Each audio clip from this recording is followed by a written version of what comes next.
doesn't want to ride on the penis float. He gets motion sickness, so we're going to have him hold the reins instead. And Pentictonians have already decided on a fairy tale theme for next year's parade. Oh, that'll be great. And if Paul has a boyfriend, they can both be dressed up as kings. Terrific idea. This is the Onion News Network. Free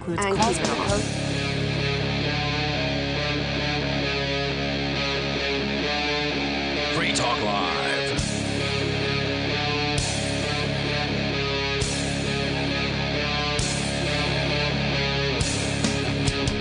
It's Free Talk Live, and it's the live Saturday edition of the program. Of course, you can dial in toll-free to join us on the radio waves. Our number is 855-450-FREE like freedom. That's 855-450-3733. And we've got Skype, so feel free to Skype into the show. Skype username LRN.FM. With you in the studio tonight, you've got Ian. And Mark. So, is there a civil war happening right now in the United States? You heard anything, Mark? I heard that November 4th was the day that Antifa was going to shake the very foundations of this fascist regime. They were planning protests today, and what was happening apparently, according to people in the media, so take this with a grain of salt, but it's probably not hard to find the evidence for this on social media, showing how social media allows for people with certain interest groups to easily manipulate the message for their own purposes. Apparently, people on the right had taken the proposal of Antifa or Refuse Fascism. I don't know if it's the same organization or what, but some on the left had proposed at refusefascism.org that they were going to be having protests that were to start today. That would be November 4th, as we're doing the show here today. The protests were expected to start in something like maybe about 18 cities across the United States, mostly on the coast, but I think there was Nebraska was in there or something like that. And they were having these protests in order to supposedly remove the Trump regime. Now, they weren't saying they were going to do it by force, because we'd gone through some of their points, and you can see them over at their website. Right. But we'd gone through some of that on the air. We can rehash it if necessary. But ultimately, they wanted to kind of do what it almost felt like a rehashing of the Occupy movement. They wanted people to come to the protest and stay at the protest, to have a sustained effort, so not just an afternoon in the sun, but a sustained effort into the wintertime or whatever, where as happened with the previous episode back in 2011. And they picked Nebraska? Well, there's probably about 18 different cities. So anyway, you can go to refusefascism.org if you want to see what the full list is. But the idea was to continue protesting day in, day out, every day, until the Trump regime decided that they'd had enough and were going to leave. Yeah, that's going to happen. And so somehow that concept got rolled into, this is a civil war! And people on the right wing, like the alt-right maybe, were saying on Facebook, etc., that this is the beginning of a civil war. Keep your kids away from and your families away from these protests. It's all going down on November 4th. And so there was these different perspectives on what was supposed to happen today, and I haven't seen anything about any kind of civil war erupting. We've looked around, we've tried to find, apparently in Los Angeles, for instance, there were, depending on which news report you read, dozens or up to 1,000, and from the pictures I saw, I would say it's closer to the 1,000 rather than closer to the dozens, although you could argue that 1,000 does include dozens. It does. But many dozens. So depending on which news report you read and what photos you look at, there were some people that were out there, but the police apparently were there in large numbers and kept the sides separated from one another. So if today was indeed to begin a civil war between people on the left and people on the right, well, let's just say the police state apparently managed to put a stop to that, if indeed that was what was going to happen today. And I suspect that wasn't in the cards. I guess I wasn't really worried about it happening. According to Michael Edison Hayden over at Newsweek.com, he's got a decent overview piece here. The afternoon of November 4th arrived in Midtown Manhattan like any other Saturday. Families breezed in and out of shops and restaurants along Fifth Avenue. Couples chatted on benches in Central Park, enjoying the crisp autumn air. You could easily be forgiven for not knowing that a protest billed Friday by Fox News as the Antifa apocalypse was gathering on the south side of Times Square. The so-called November 4th protests, which took place in cities across the country today, hosted by a nascent protest group called Refuse Fascism, will likely be remembered more for what they did not look like, more than what they did. Well, what were they supposed to look like? They didn't look like what, they were present? Well, I think that Refuse Fascism would have loved for 100,000 people to have come out and join their protest, which we're not there in the United States. I mean, for whatever the issue is, you pick your issue. Immigrant rights, anti-war, whatever it is, nobody can muster 100,000 people in any easy way. It's There's very been rare. some marches on Washington, where the Million Man March was the first one that I remember. They might have hit 100,000, but it wasn't a million. No. But I mean, there have been some marches on Washington where 100,000 people show up. And pretty rare. Indeed, and it still doesn't amount to anything. It doesn't amount to anything. Getting a bunch of people together just doesn't amount to much. Right. So let's see here. What do you got to do? I'd love to know what has to be done, because what I see to get people out. You mean? Yeah, what I see is a city-state, Washington D.C., filled with rapacious liars that are ruling over the entire globe in the fashion that whatever they wish. They take whatever they wish in the form of taxes. They do whatever they wish with it. You basically get choice A and choice B, crap sandwich versus poo sandwich, and they stink every year. Year after year, our options stink. That's true, and I can understand why people are frustrated. And certainly the people who think those options suck are also frustrated. Whether, I think a lot of people don't consider themselves as part of the left or the right, and neither do I. So the idea that there would be a civil war over, a situation that arguably hasn't changed that much, as far as nobody's starving in the United States, and if you want to get people out into the streets, then things have to get pretty bad. I mean, if you look at Venezuela, for instance, which we talked about last night, the Venezuelan bolivar, they're introducing a 100,000 bolivar note now. This is just months after introducing the 20,000 bolivar note and the 1,000 bolivar note. The people there are actually losing weight because they can't get enough food over a year. And they're having real-life riots. They're ready to get out there in the streets and do something about it. Americans, fat and happy, entertained, and they get their bread in circuses. But anyway, here's what the far-right conspiracies had morphed the event into. It was a fantasy world, according to them, of unrealistic expectations. And then they link to a few things here. Antifa, they say, was going to start a civil war. Antifa-bred super soldiers were going to behead white people in town squares across the country.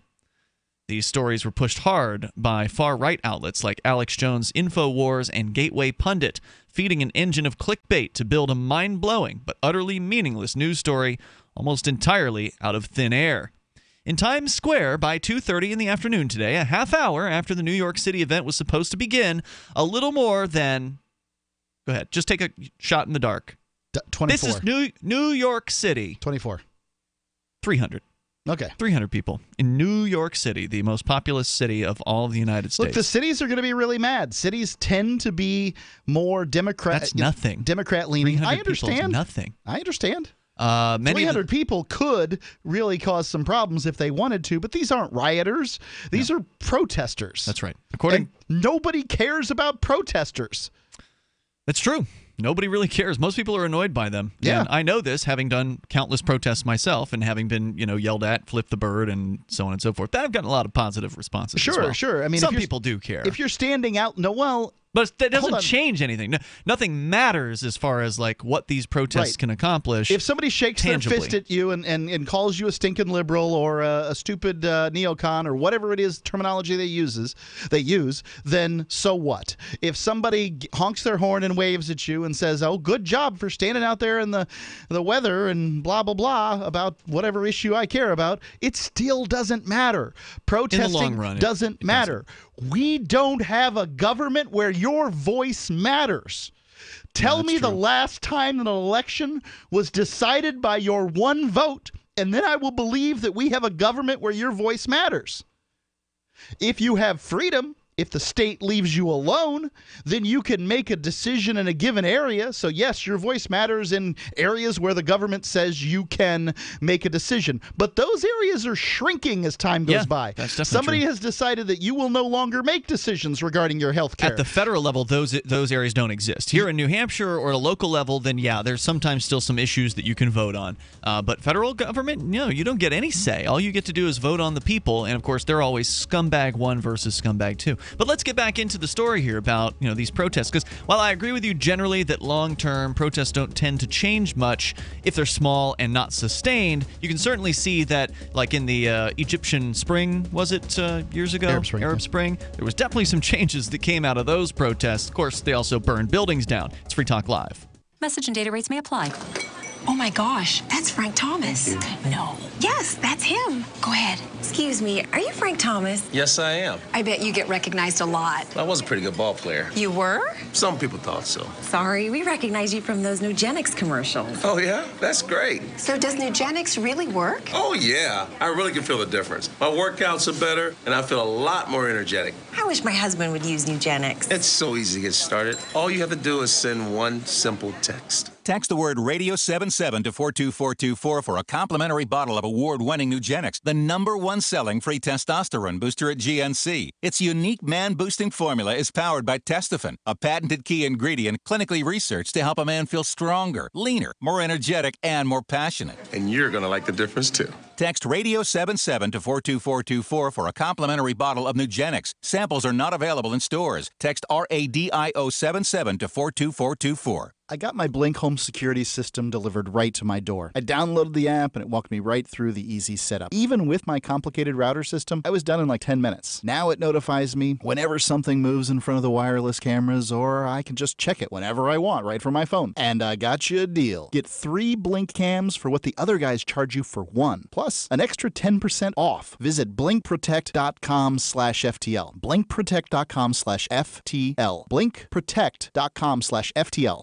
Earlier this year, after many years of conflict over the direction of Bitcoin, the creators of Bitcoin Cash did just what they were told to do. They forked off. Now there are 2 Bitcoins, the one that is run by the big bank patsies, and Bitcoin Cash, the one that stays true to the creator's vision. Bitcoin Cash has surprised many with its relevancy and staying power, and the price reflects it. If you believe that Bitcoin was meant to be a low-cost, easy-to-use, peer-to-peer currency that could bring economic freedom to the world, you need Bitcoin Cash. Get your Bitcoin Cash wallet right now at bitcoin.com. The Free State Project has reached its goal of 20,000 liberty lovers who've pledged to move to New Hampshire and get active to achieve liberty in our lifetime. Perhaps you're trying to figure out what part of New Hampshire should be your destination. If so, consider Keene. You'll find more than 150 reasons to move to Keene at move.freekeene.com. Keene is famous for its historic, publicity-generating activism, as well as being the liberty media capital of the world. It's home to freekeene.com, New Hampshire's destination for liberty activism, news, and opinion. For years, we've been compiling over 150 reasons to move to Keene at move.freekeene.com, where you'll learn about some of what's happening here and what makes Keene a great place to live. If you love liberty, you'll probably enjoy anywhere you end up in the Shire. But do your due diligence first. Please visit move.freekeene.com for the full list of over 150 reasons to move to Keene. That's move.freekeene.com. Did you know we've taken our LRN.FM telephone listen line to a new level with the LRN.FM audio on demand line? Now you can call 712-770-8447 anytime and listen to LRN.FM's live feed. And you can listen to a bunch of our original shows on demand. Long distance fees may apply. Just dial 712-770-8447 and choose from the menu. 712-770-8447. Ross Ulbricht was convicted in early 2015 of running the infamous Silk Road Underground Market. The Silk Road was a gift to humanity and helped reduce the harms brought on by drug prohibition. For this good deed, Ross has been sentenced to life in prison with no possibility of parole. Now, an appeal is Ross's only chance, and he needs your support. Please visit freeross.org, where you can contribute via various methods, including Bitcoin. Visit freeross.org. That's freeross.org. You can sign up to receive the latest about the Liberty Radio Network via our email updates at updates.lrn.fm. That's updates.lrn.fm.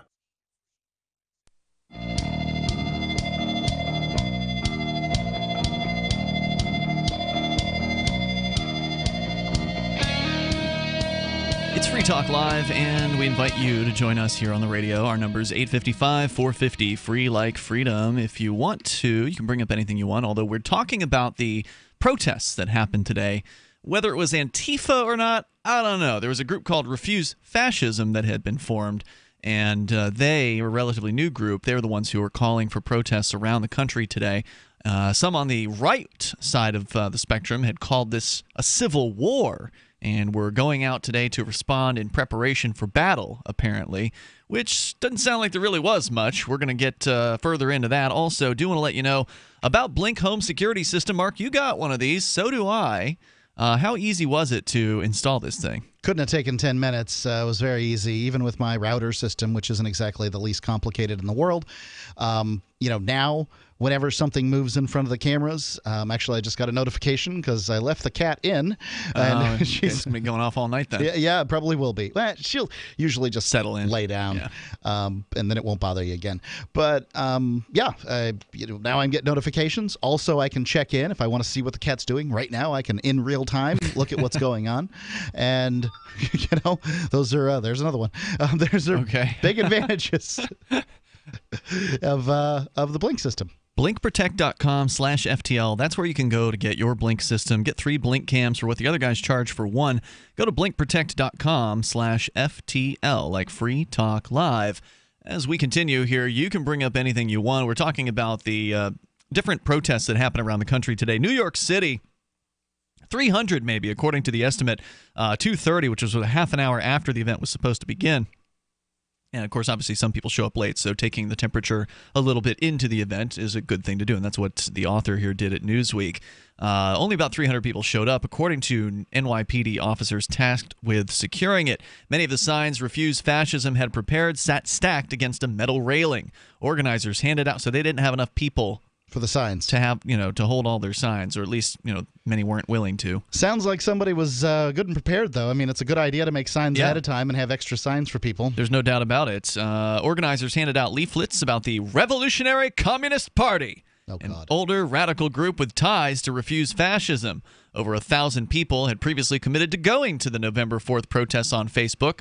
Here's a hint. Facebook numbers, as far as people saying they're going to go to something, are wildly inaccurate. Yeah. It's frequently the case that the actual turnout is a fraction of the number of people that say they're going to go on Facebook. So you can't use that as an example of like, oh, well, this failed because they only got 1/3 of the people that said they were going to go on Facebook. I mean, the fact that anybody came out at all, good for them. I don't agree with the perspective necessarily of the protesters, not all of it. I mean, I certainly agree with getting rid of Donald Trump, but I also want to get rid of the entire federal government at the same time, and that's not what they're talking about doing here. I like people that are active in this whole conversation surrounding politics. It's Antifa is pretty much going to fall on the other side of where what I believe. Now, the other side, in this case, you're talking about Refuse Fascism turns out to be backed by the American Communist Party, the Revolutionary Communist Party. Sounds like World War II all over again, where Stalin's fighting Hitler, as far as I'm concerned. And I'm just sitting back here and saying both of them suck. Yep, exactly. Let's go to your calls and thoughts. We can tell you more about what happened today. But first, we got Pierre in Vermont listening online. Hello, Pierre. You're on Free Talk Live. Hello, how you doing, you guys? Hey, good. What's on your mind tonight? Oh, nothing much. It's me again. I changed my name so my wife wouldn't find out. Okay, I don't know who you are, so go ahead. Timmy, I called in the other day. Okay. Anyways, these protests is really dangerous, and I don't think that they should be doing them because every time I protest, I get my butt kicked. When what are you protesting about? Dishes, I say, nope, I will not. And she kicks the crap out of me. Oh, you're protesting about the dishes? I'm sorry, you went past that a little too fast for me. You were protesting doing the dishes? Yeah, anytime I protest anything, I get my butt kicked. Well, now let me ask you this. Let me ask you this question here. Did you actually make the food? No. So she made the dinner, and you're protesting doing the dishes? Well, yeah. Isn't that what is your basis for that? Is protesting? Yeah, I want to know what the basis for that is. I mean, isn't it an expectation, I think a reasonable expectation, that the person who cooks the dinner should not be the person who has to do the dishes? I mean, seems pretty simple. I don't know. That's the way I like it. All right. Well, apparently she don't like that, man. It sounds like your relationship might be on the rocks anyways, here. These protesters you're talking about, I think they're playing a dangerous game. Don't you think they'll get their butt kicked too? No, it doesn't sound Probably like not by your wife. Not in this case. Hey, thanks, Pierre, for the call tonight. It was cute. The toll-free number here is 855-450-FREE like freedom. That's 855-450-3733. Yeah, it would seem to me that if you're going to eat somebody's delicious cooking, maybe it was terrible. Maybe that's why he was protesting. I don't know. But it would seem like you'd want to offer to do something for that person. Toll-free number here, 855-450-FREE like freedom. Let's go on here, though. From Newsweek.com and their recap, over 1,000 people had committed to go to the protests again, just in New York, on Facebook. And roughly 5,000 had pledged interest, but when all was said and done, burgeoning leftist groups like Democratic Socialists of America, protest mainstays like Industrial Workers of the World, and the masked anarchists that had captured the imagination of people on the far right failed to attend.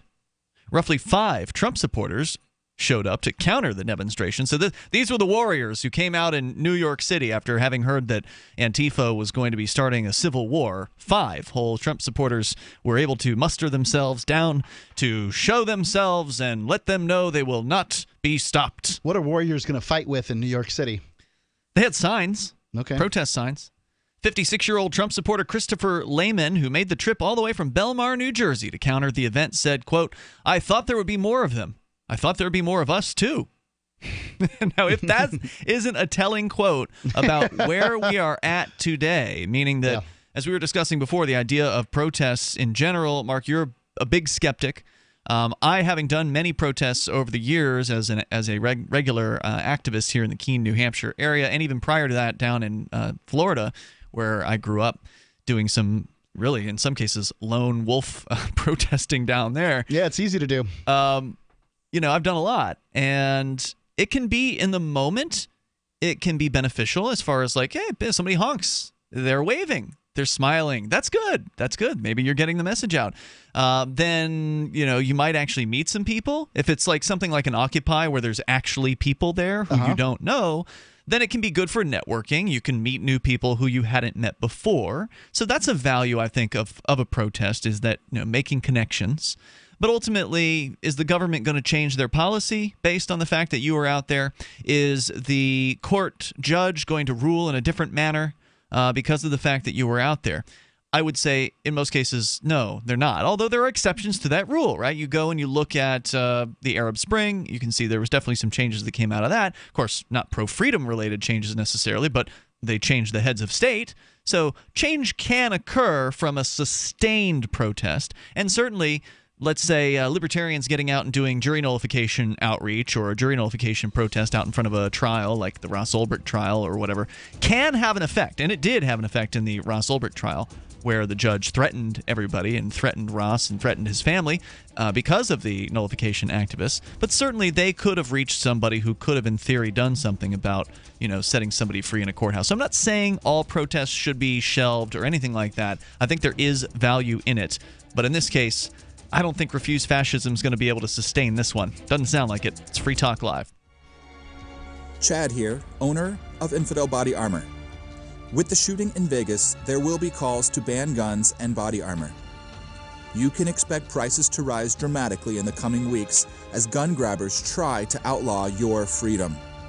If you don't have your armor kit yet, you are behind the curve. Don't miss your window of opportunity.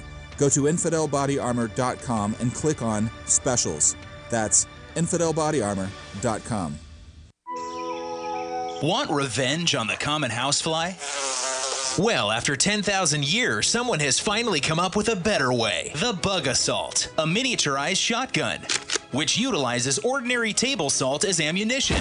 Non-toxic and no batteries required. $39.95 plus shipping and handling. Use discount code GCN and receive 15% off your purchase at bugassault.com. Fire your fly swatter and get your Bug Assault today. This is Michael Dean from the Freedom Fiends. I've run websites since 1996 and have used over a dozen web hosts in that time. AgristHosting.com is the only one that hasn't broken my heart. Agrist Hosting's uptime and service is stellar, and their DDoS mitigation is the best I've seen. That's important because if you tell the truth in this world, you'll ruffle feathers. And some people will try dirty tricks to silence your voice. No matter what the haters hit us with, Agrist Hosting keeps our websites online. If you have a mission-critical commercial presence or a world-changing activism site, you cannot tolerate any skullduggery. So go with agristhosting.com. Have a WordPress or blog site, but you're not satisfied with performance or uptime? Or just want raw hosting? Want to pay with Bitcoin? Agrist Hosting specializes in high-performance hosting with personalized service. Go to agristhosting.com and click on the button that says Get Hosted. That's agristhosting.com. So you've signed the Shire Society Declaration and are planning your move to New Hampshire to be around more liberty-oriented people. Next, sign up for the Shire Society Forum at forum.shiresociety.com. There are a bunch of people there who are already in the Shire, and they want to meet you. If you're already in the Shire physically, you should also come by the forums. Remember, not everyone uses Facebook. New people are signing up for the Shire Society Forum every month, so drop in and say hello at forum.shiresociety.com. If you want to know the latest about Free Talk Live before we go on the air, all you need to decide is how you want it delivered. It's your choice. Visit news.freetalklive.com. You can get emailed announcements and participate in contests via our email updates list. Plus, we have a Twitter account that you can follow and a Facebook page where you can become a fan. So visit news.freetalklive.com to get news about Free Talk Live as soon as it's announced and the way you want it delivered at news.freetalklive.com. That's news.freetalklive.com.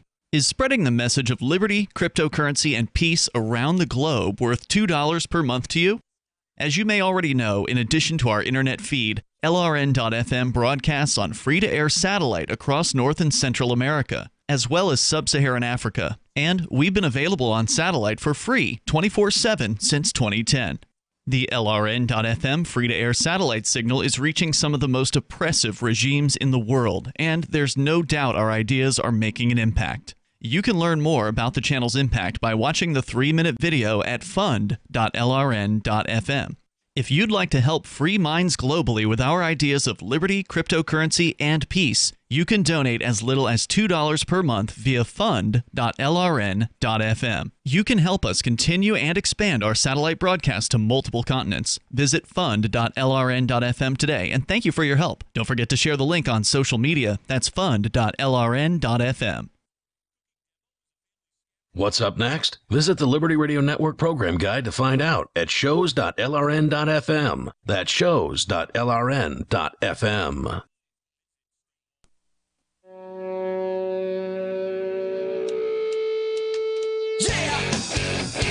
Free Talk Live. We invite you to join us on the radio waves where you can take control of the airwaves toll free. Our number here, 855-450-FREE. It's the live Saturday edition. Ian with you. And Mark. 855-450-3733. Protests happening in various different cities across the United States. One protest organizer, apparently one of the ones involved in New York City, where only about 300 people turned out, so about like 290 or so people on the protesters' side, and then counter-protesters amounted to about 5.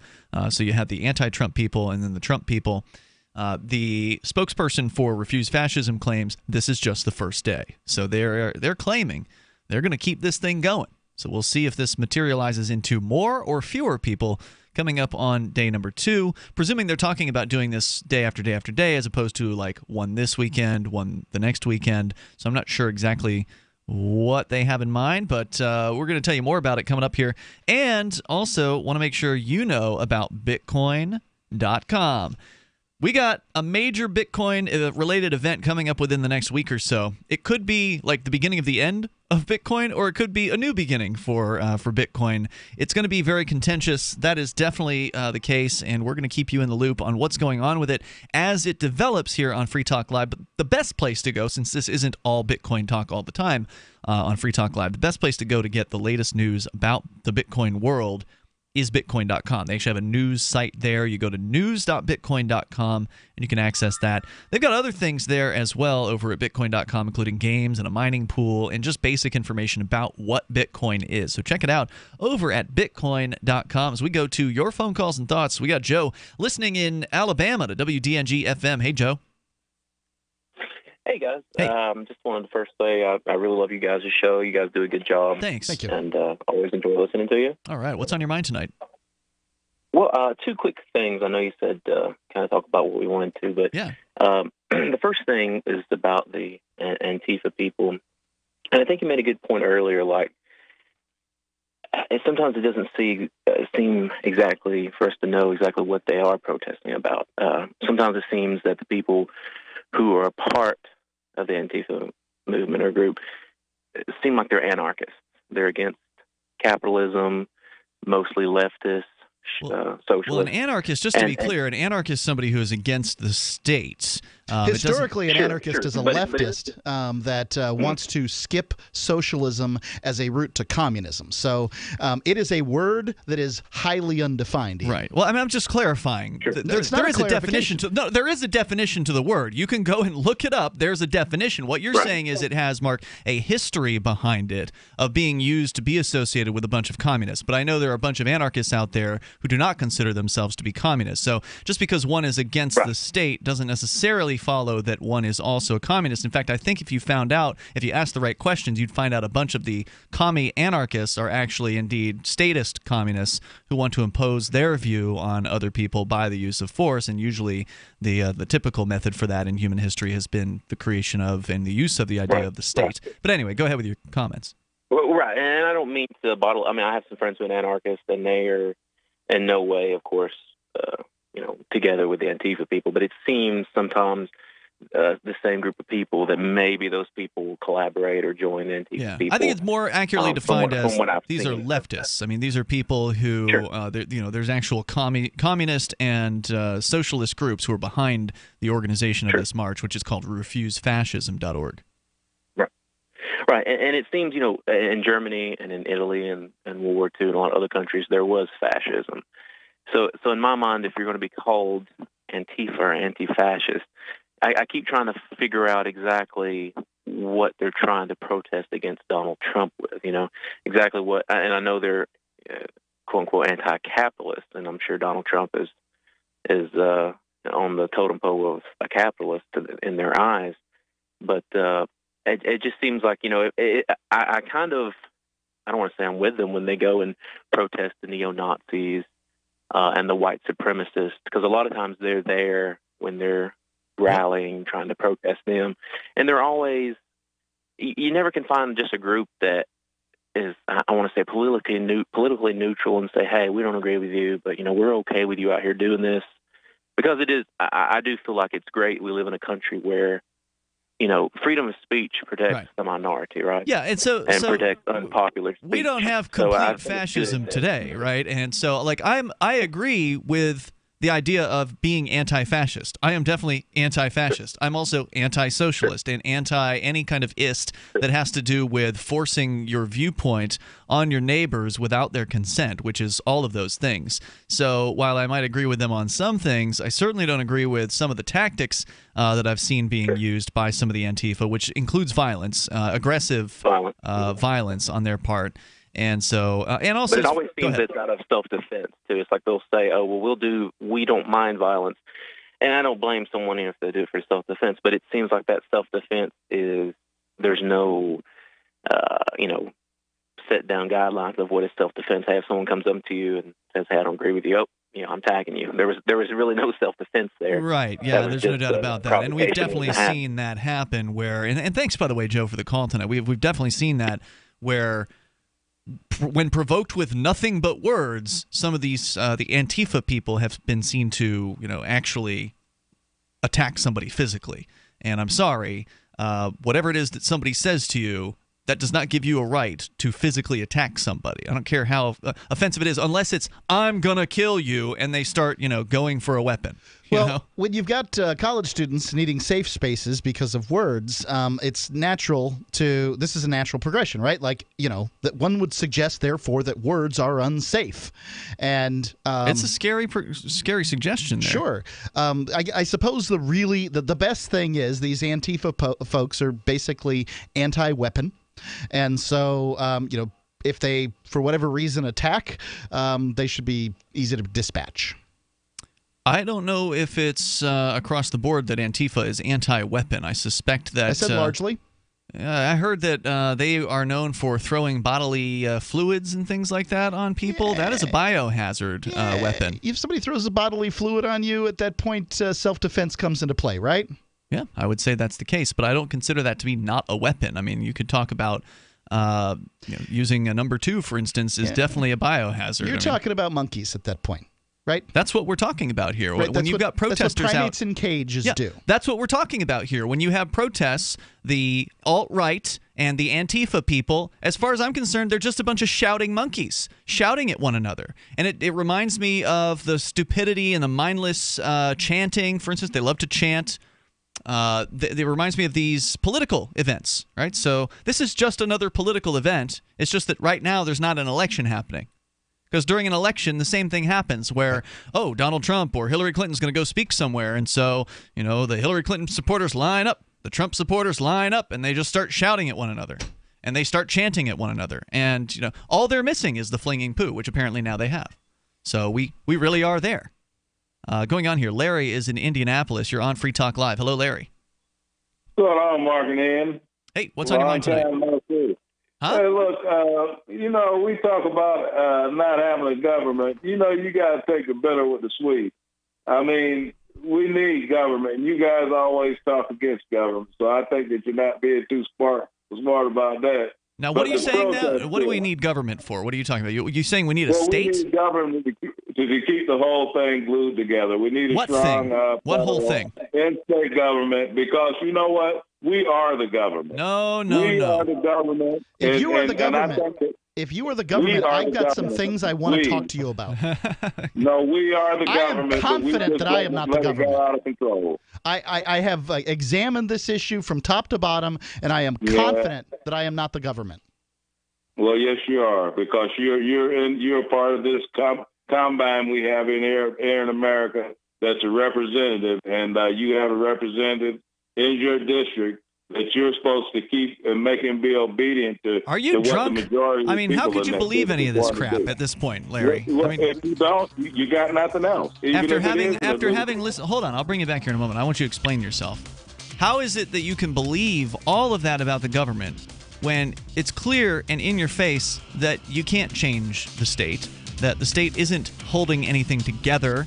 It's the marketplace that holds people together, and the need that we have to have people help one another in life. This is Free Talk Live. More coming up. Crimes of the Crown by Captain Mark. The Crown casts the world in shadow and claims to be our guiding light. Cowards clamor for security from boogeymen and ghost stories, while I say these hobgoblins are imaginary. I say those they propped up as our liberators are now subsisting on our bondage. I say there is freedom in the black, and that's exactly where we intend to go. The Crown banishes its own officers for exposing its crimes and tortures dissidents to the brink of madness. It dominates the globe and swallows the wealth of generations, leaving only blood and excrement. The Crown calls it piracy to explore frontiers beyond its grasp. So the time has come for us to define the conduct among pirates. I say the Crown has trampled our necks long enough. Need decentralized solutions to centralized problems? Looking for a community of like-minded scoundrels? Or just want some swag to let the Crown know what you think of it?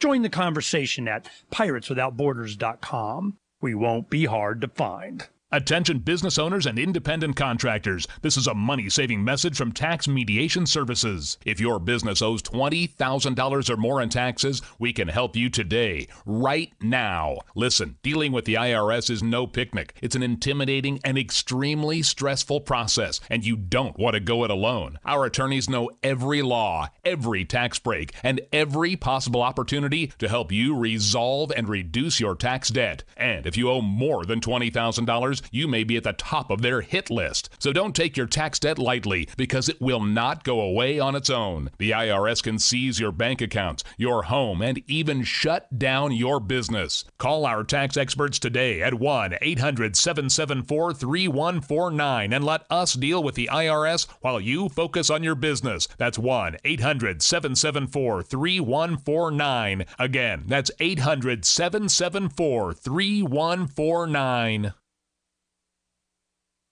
In order to more accurately portray the risks of smoking, the FDA has approved putting a picture of Trish on the cover of all cigarette packs. Clinical trials suggest that images of diseased organs, corpses, and deformed infants all prove less effective than a single photograph of Trish smiling. Smokers can expect to see the graphic campaign as early as next month, paired with a simple line of text that reads, "Cigarettes cause Trish." In Science News, a new study finds that every style of parenting inevitably produces disturbed and miserable adults. Despite a great variance in parenting styles across populations, from overprotective to permissive, the end product is always the same, a profoundly flawed and joyless human being. One bright note of the study, adults can find temporary happiness when they're able to perpetuate the cycle of human misery by having children. In other news, the Pulitzer Board adds a giant pumpkin category, and a local man's utter failure in life is a bit of a sore spot. For more news, visit theonion.com/newsbeat. This is the Onion News Network. Here's a chance to do a little activism while you're cruising Facebook, Twitter, or Google+. Between the LOL cats, the recipes, the hot girls, and the inspirational sunrise memes, Free Talk Live's posts pass by your newsfeed. Like them, comment. It gives us more exposure. If you don't see our posts, click like at facebook.freetalklive.com and then hover over it to click Get Notifications. It's an easy way to spread the ideas of liberty a bit further. I know you're busy, but you can spare that 1/10 of a calorie it takes to click on something. facebook.freetalklive.com. The new 4th edition of Healing Our World, The Compassion of Libertarianism, will take your understanding of liberty to a deeper level and has over 1,300 updated references, new cartoons, and a foreword by Dr. Ron Paul. With discounts for multiple book purchases, the 4th edition of Healing Our World is a great gift for the liberals, pragmatists, environmentalists, and Christians in your life who think libertarianism is cold-hearted. Get yours today at healing.freetalklive.com and use promo code FTL for a $5 discount. If you enjoy LRN.FM, please contribute to your favorite shows via their websites and become an amplifier at amp.lrn.fm. That's amp.lrn.fm.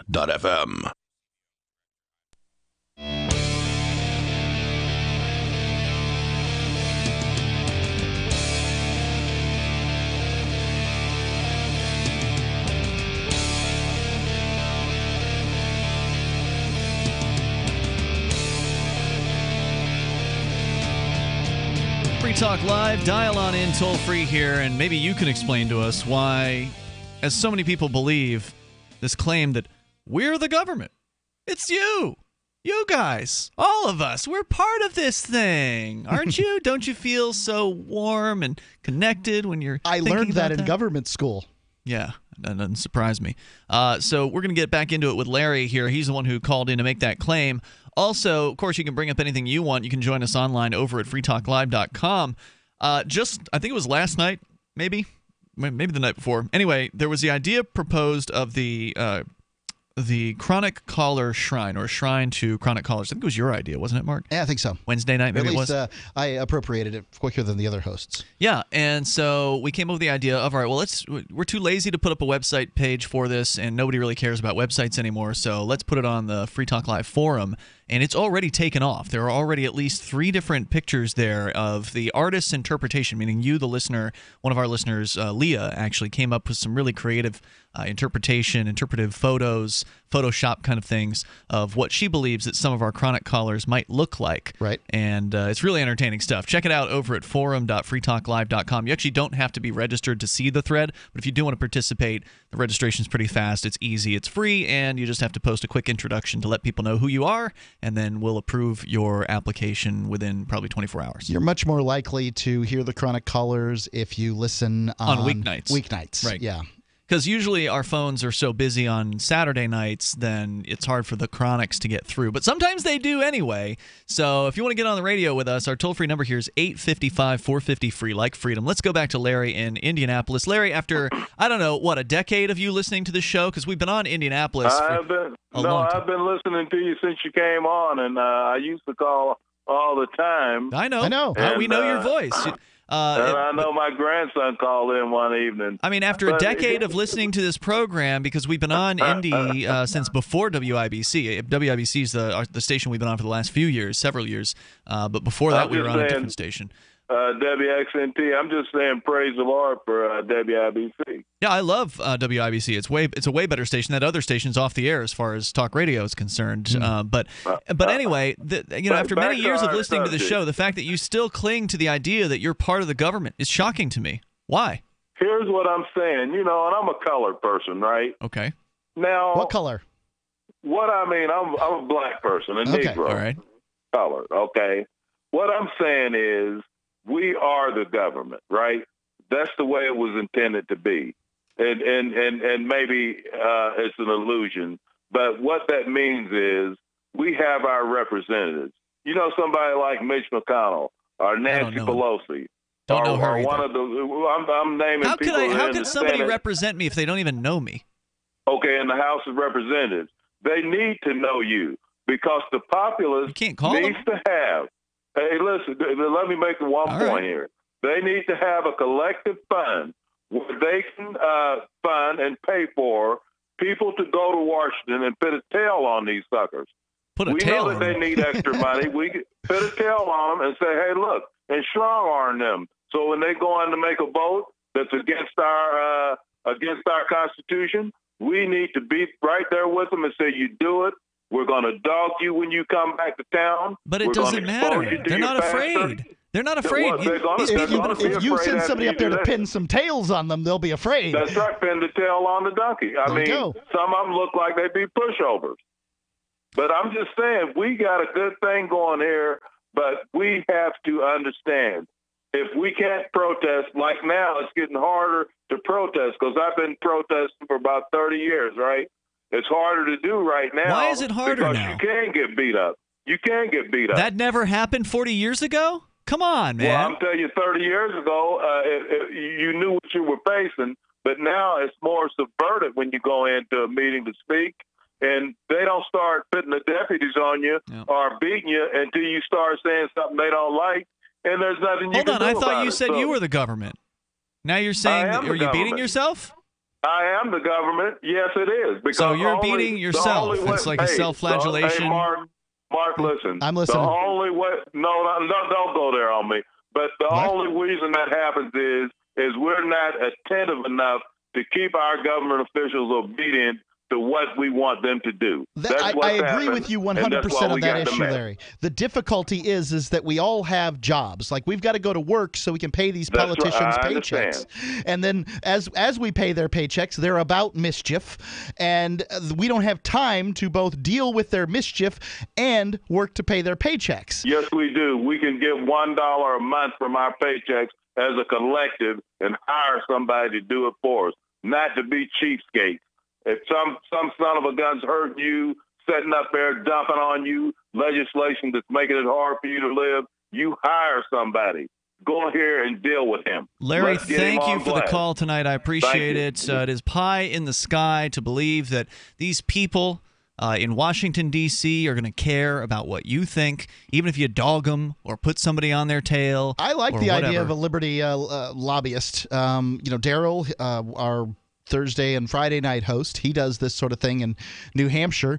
It'd be really awesome if somebody would take that on in Washington, D.C. I'll give them some money. Toll-free number tonight, 855-450, free like freedom. I'm sorry, you just go ahead and pour your money down the drain, because these people have been watched. They have been, people have been paying attention to their actions for a long time. There's television channels dedicated to allowing you to watch these people. Nobody in their right mind would want to sit there and actually sit through and watch it for the most part. So you would have to hire somebody professional to do that kind of job, because it's just that thankless and awful. Oh, it's awful. But ultimately, no matter what happens, no matter the crime that they commit, no matter the exposure that they receive for that criminal act, okay, fine. You end up removing somebody from office. Great. Congratulations. Now who are you going to replace them with? I guarantee you it's going to be a piece of garbage from either the Republican or Democratic Party. There's a 99.99999% chance that it's going to be a terrifying, horrific, fascist or socialist scumbag who wants to rule your life That's all that's going to change, is just the person. Nothing significant is going to be changed by you changing out the deck chair on the Titanic in this particular case. So the idea that after decades of this process of, we're going to throw the bums out, now coming up this next election, we're going to throw them out. And then, of course, 96% of the incumbents get reelected. Right. Everybody wants everybody else's bums thrown out, but they keep voting to keep their bum in. Let's go to Dave. He's in Indianapolis listening to WIBC. Hello, Dave. Hello, hippies. Hey, you know, it's pretty exciting. You heard from our village leftist, Larry. He means well. Down south, they say, bless his little heart. You know, ask him how many times he voted for Obama. Look, I think what he's talking about is sending somebody in there to make sure that the food stamps and the Medicare and Social Security keep coming. I would send somebody up there to at least say, look, let us opt out of that illegal garbage at the very least. I would gladly surrender everything that's been taken away from me and stuffed in a fictitious Social Security account if I didn't have to start paying, if I could quit paying into it for the rest of my life. How old are you? I'm like 46, but I could replace what I supposedly have in there in 10 years. Yeah, I kind of wonder. I'm 46 also, interestingly, and I wonder how I'm going to feel when I'm 56. Right, like in 4 short years, I can collect the I don't know. It'll probably be enough to buy the dog food for my pet or something. A new pair of shoes. Yeah, something. You'll be able to get it's something, right? And how am I going to feel about that check? That something check. The problem with American politics is when you ask people, what do you want that person to do, they can't give you a solid answer. I can say, go up there and tell them to abolish Social Security, abolish Medicaid and Medicare, abolish food stamps and the Department of Energy, Education, Housing, and Urban Development. Everything that's been created since the beginning of the progressive era. Let's just wipe it out. But it's completely illegal. Those things are just as illegal today as they were when they were created. And people don't want to sacrifice their sacred cows just yet. That's the sad part. Yeah. People, they're still looking for the handout. They still buy the line. They've been educated in government schools. What do we expect? I mean, this is one of the reasons that I chose to pick up and move to New Hampshire, where I was hoping a bunch of other libertarians would move, and quite a few have, because I just didn't think there was any saving the rest of America, unless we could get enough people in one particular place to make a difference. Well, let's keep talking about it. Hey, thanks for taking my call. Dave, thank you for the call. Appreciate hearing from you. Our toll-free number, if you want to join us, 855-450-FREE like freedom. As far as getting people together in one area to make a difference, libertarians are migrating to New Hampshire and have been for many years. You can join that migration if you love liberty, like across the board, if you understand what freedom means. You really ought to check out 101reasonsfilm.com. There's a great hour-long documentary there that actually, I think, is about to celebrate its 3rd anniversary. This is Free Talk Live. More coming up. Hour 2's on the way. You take control of the airwaves with us. Are you tired of paying fees and commissions to that other site? I know you are. And I'm here to tell you about a great alternative to sell your stuff. BuySellMakeOffer.com is the best-selling site to ever come along. It doesn't matter what you're selling, big or small. It's easier than ever. And you can use Skype to show your items and get to know your potential buyer, and they can see that you are for real. No more blind trust. And you're not limited to snapshots. You can video what you're selling to better sell it fast.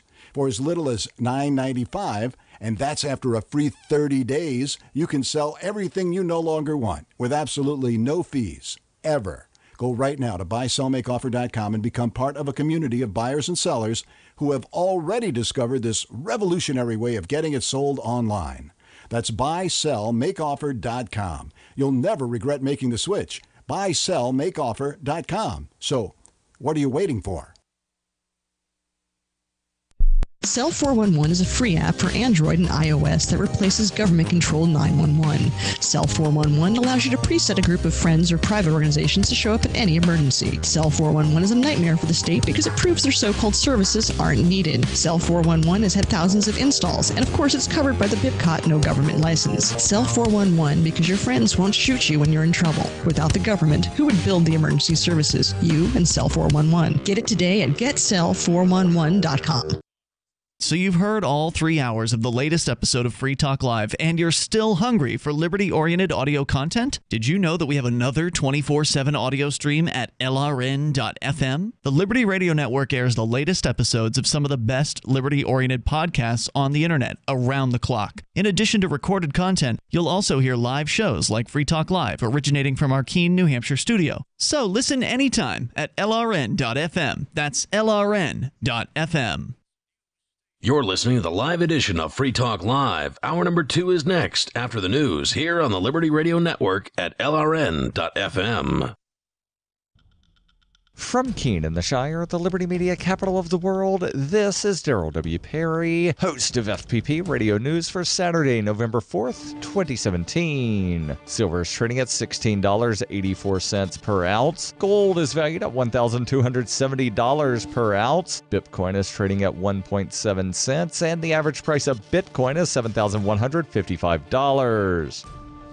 Antiwar.com reports the Pentagon has reported multiple strikes against the Islamic State militants inside of Somalia on Friday, beginning at midnight and continuing to around 11 a.m. These are the first U.S. strikes within Somalia to be explicitly aimed at the Islamic State. Details on the incident are still scant. U.S. African Command says the strikes were carried out with coordination from the Somali government. 6 missiles fired from drones hit a remote Puntland village. Locals from a nearby town said the attack sent villagers and livestock fleeing into the countryside. The U.S. reported that they killed several terrorists in the attack, offering no indication of who they were or how they were identified as such. U.S. strikes have been common in Somalia this year, but previously they have all targeted Al-Shabaab. A small splinter group of Al-Shabaab is believed to be the Islamic State in Somalia faction and is believed to be in Puntland, though the U.S. offered no indication why this particular village was the target.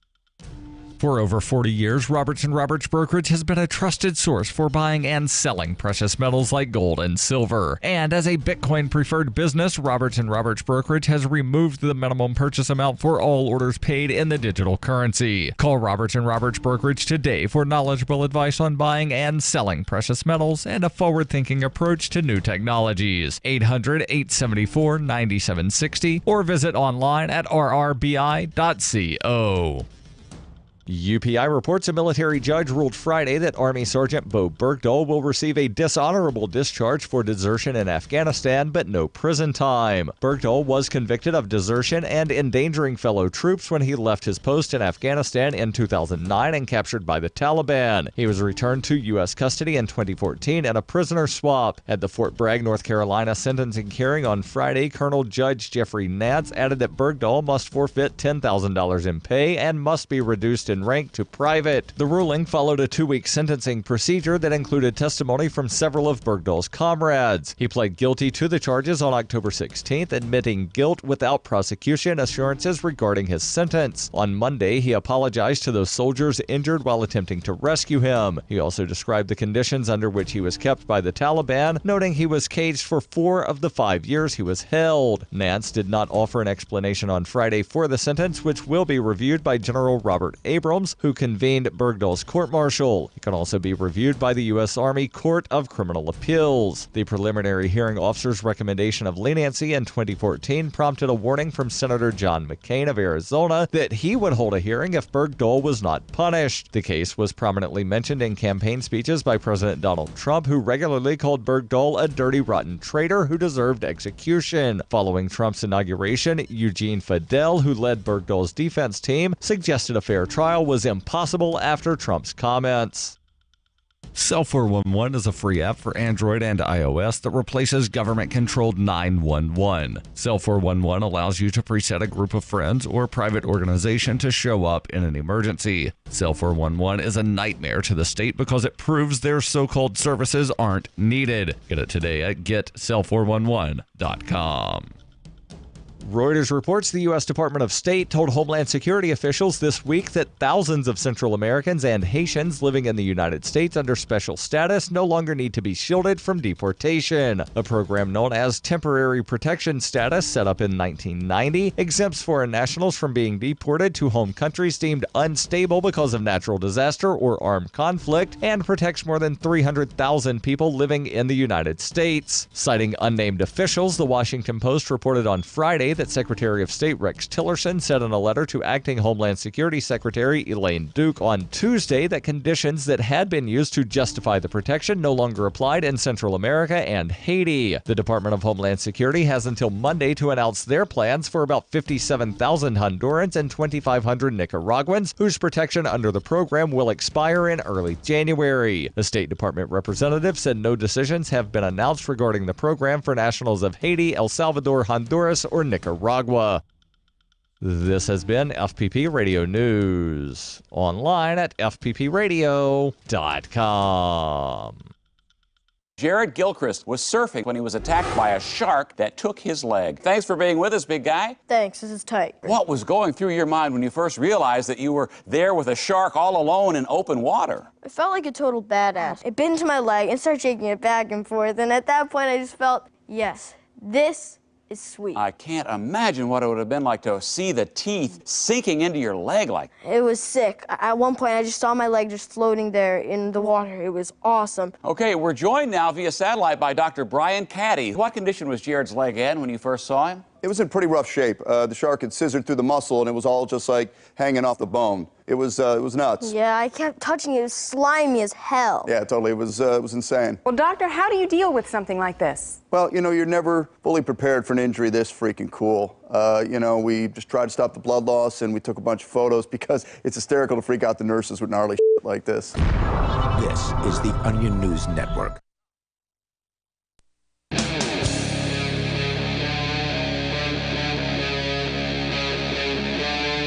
Free Talk Live.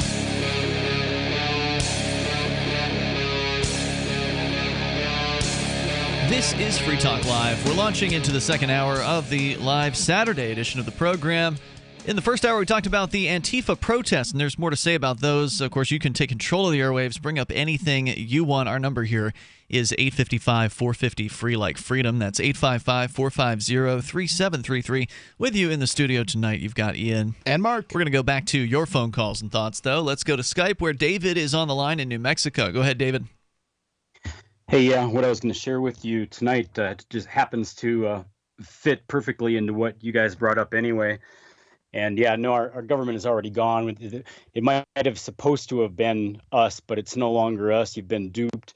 You can try to get it back to the way it, under the libertarian manner, the way that it was basically intended to be, but it's already gone. You're talking about how Daryl went to the legislature. I also had that experience, as I've told you. For 5 years, I went every day of the alternating 30 and 60-day sessions. And I slept in the back of my pickup truck, and this is in the wintertime. They do the session in the winter. And the last year that I did it, this is up in Santa Fe. So I travel 100 miles up to Santa Fe and stay there for 30 or 60 days. And the last year that I did it, I housed myself. I was sick of sleeping in the back of the truck, so I went up on top of the mountain above 10,000 feet, and I dug down 4 feet of snow till I got to the ground, and I put my tent up. And I slept in the tent all winter in 4 feet of snow above 10,000 feet. So what was all this about? I mean, what was this ongoing visitation of the state house? Well, because it was negligent legislation that made it enabled the traffickers of my children to illegally traffic them out of my life. That's what caused it. And if they'd have written the law properly in the first place in New Mexico, this would have never happened to me. And if they would change it, it would stop happening to me and it wouldn't happen to other people. So that's what set me off. Was did they care? Did the state representatives even appear to give a damn? In some cases, yeah, they appear, but no, nobody has really even, to use the cliche, walked across the street to review my case and look at what happened. There's a few people that actually did put a little bit into it, but way fewer than should have taken an interest. No, so you're entirely accurate in your assessment of our current legislators. You're just going to get one more piece of crap is what you're going to get unless you change the system. Here's one way that I change the system. No, we can't. The only way I see that we defeat them is, for instance, I only see government being reduced, like here in New Mexico. The government actually shrinks when they don't have any money, when their budget runs out. And so, for instance, I'm not giving you guys pride yourself also on not giving them money. Mm-hmm. I don't give them money either. I changed my living situation so that the money that I need to live is below what they tax me on. So they don't get any tax out of me, yet I still live well enough to have a decent life by being smart about how I choose to live. I think more people need to look into different ways to kind of keep themselves away from the prying eyes of the state. And of course, we're big fans of cryptocurrency as one tactic. Yeah, for sure. And if more people did it, the more people that stop chasing the whatever it is that everybody's chasing and figure out that you can live below the current taxable levels and have a good life if you just stop chasing all that crap. And then they don't get any tax dollars out of you, and they can't keep buying crap and spending crap, especially their salaries. Well, they can keep spending money. I mean, they can keep printing it. But thank you for the call, David. I appreciate it, because even if a bunch of people became Quakers and decided to go that route of living a life that will be not quite ascetic, but a little bit less than what they could possibly have, and so they keep below that minimum triggering income level. That's not going to end the state. It's not going to punish the state in any meaningful way, because all they can do, I mean, obviously when I say the state, I mean the government in general, the federal government specifically. All they have to do, yeah. The New Mexico government or your state government can't print money, but the federal government certainly can print money. So maybe it does. Maybe it would have some sort of an effect on a state government, but here in New Hampshire, there's not even an income tax, so it really wouldn't matter in the states that don't have an income tax. Are people paying their property taxes? You better believe they are, because they're afraid they're going to lose their house if they don't do that. But when it comes to the federal government, they'll just print more money. And that devalues, as we've discussed many times, inflation. That is what inflation is more money chasing the same amount of goods. And so then you'll see, the various different problems that come as a result of inflating the money supply, which they're going to do anyway. So whether you pay them or not, ultimately in the long run, isn't going to matter to them. The federal government has carried over a balance since the Andrew Jackson administration. I believe he was the 10th president. We're now on number 45. This was the very early 1800s, and there's an argument as to whether or not they actually have had a balance since before the government was created. So we can say that they are completely incompetent when it comes to handling money. They shouldn't be entrusted with any money, and the fact that they're entrusted with the ability to create money shows the lunacy of what we've got going on here.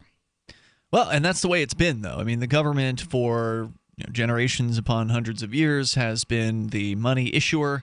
They've been in charge of that stuff, and that has just started to change within the last decade with the advent of Bitcoin back in 2009, which, by the way, today has once again hit new record highs. So anybody that bought Bitcoin before today, you're doing better, because Bitcoin is at a record high as of a couple hours ago. It was at $7,450.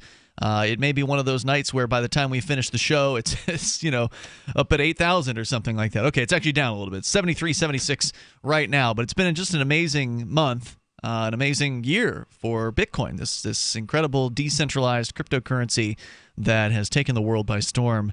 And it's not the only one. There are a bunch of others out there. Of course, Dash is one of its major competitors. Dash is digital cash. It's a digital money platform designed to replace cash and help people manage their own wealth.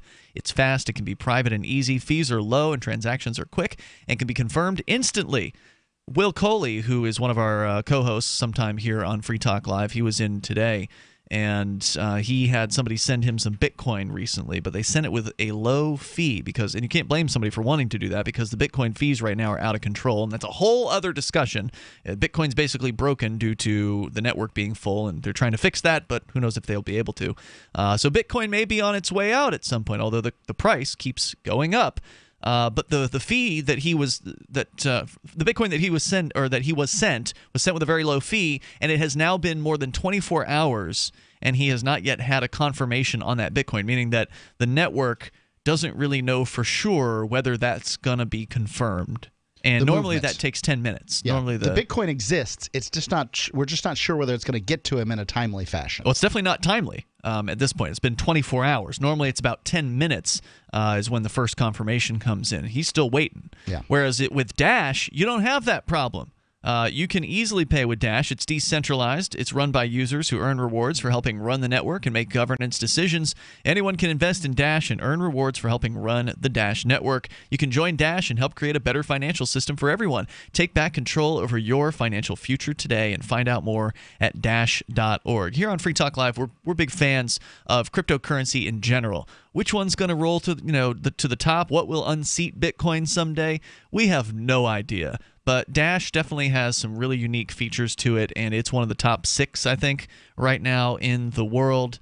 So it's definitely worth looking at real closely. So check it out at dash.org. As we continue, your calls and thoughts are welcome, whether you want to talk about protests that are not particularly effective, or cryptocurrency, or whatever you want to talk about, certainly goes here on the live Saturday edition. Now, for those of you just tuning in, we were talking about the anti-fascist or refuse fascism protests that went on today in various different cities around the country. Newsweek.com has an article about it. Now, before today, there were a bunch of alt-right people who were claiming that this is the end. This is the beginning of the Civil War, the new Civil War in the United States. Antifa and the alt-right were supposed to have a major clash today, and apparently that didn't transpire. Thank goodness, because who really wants to see violence in the streets over such essentially a petty disagreement? I mean, they're just talking about they don't like the head of state.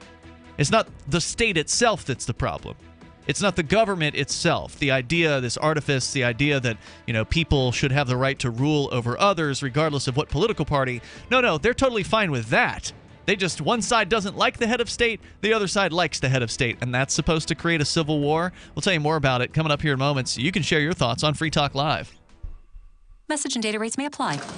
Oh my gosh, that's Frank Thomas. No. Yes, that's him. Go ahead. Excuse me, are you Frank Thomas? Yes, I am. I bet you get recognized a lot. I was a pretty good ball player. You were? Some people thought so. Sorry, we recognize you from those Nugenics commercials. Oh, yeah? That's great. So does Nugenics really work? Oh, yeah. I really can feel the difference. My workouts are better, and I feel a lot more energetic. I wish my husband would use Nugenics. It's so easy to get started. All you have to do is send one simple text. Text the word radio77 to 42424 for a complimentary bottle of award-winning Nugenics, the #1 selling free testosterone booster at GNC. Its unique man-boosting formula is powered by Testofen, a patented key ingredient clinically researched to help a man feel stronger, leaner, more energetic, and more passionate. And you're going to like the difference, too. Text radio77 to 42424 for a complimentary bottle of Nugenics. Samples are not available in stores. Text RADIO77 to 42424. I got my Blink home security system delivered right to my door. I downloaded the app and it walked me right through the easy setup. Even with my complicated router system, I was done in like 10 minutes. Now it notifies me whenever something moves in front of the wireless cameras, or I can just check it whenever I want right from my phone. And I got you a deal. Get 3 Blink cams for what the other guys charge you for 1. Plus, an extra 10% off. Visit blinkprotect.com/FTL. Blinkprotect.com/FTL. Blinkprotect.com/FTL. Have you wanted to get into Bitcoin mining but don't want to deal with the hassle and frustration of operating the mining hardware? Let pool.bitcoin.com handle it for you like I did. Just visit pool.bitcoin.com and use their calculator to estimate what you could end up making. You get to decide which Bitcoin you want to mine. If you already have mining equipment, you're invited to join pool.bitcoin.com. Get all the details and get started mining Bitcoin at pool.bitcoin.com. Since time began, tyrants have taken aim at personal liberties. Now there's a movie that aims back. The government has no more right to tell us what to put in our bodies than they have to take our guns or tell us what books we can read. 6 drug police were eaten by bears while raiding a marijuana farm. On your knees, you dirty hippies! Jesus. On your knees! What's the problem, officer? Today, many cops who enforce pot laws do so only because it provides them with cushy jobs, good benefits, and a chance to push people around. I was an undercover narcotics officer. The drug war is nothing but a farce. The Second Amendment says you gotta keep you and your get intact. Guns and Weed, The Road to Freedom. A film by Michael W. Dean and Nima Vadadi. DVD available now at gunsandweed.com or on Amazon. That's gunsandweed.com. Makes the perfect gift. Remember, that's gunsandweed.com. LRN.FM is proud to announce our official listening apps for Android and iOS devices. Now you can easily tune into our streams anywhere, anytime on your smartphone or tablet. Just visit apps.lrn.fm or search for LRN.FM in the Android or Apple app stores. Please download, rate us 5 stars, then share the link on your social media and let your friends and family know how you're listening to LRN.FM.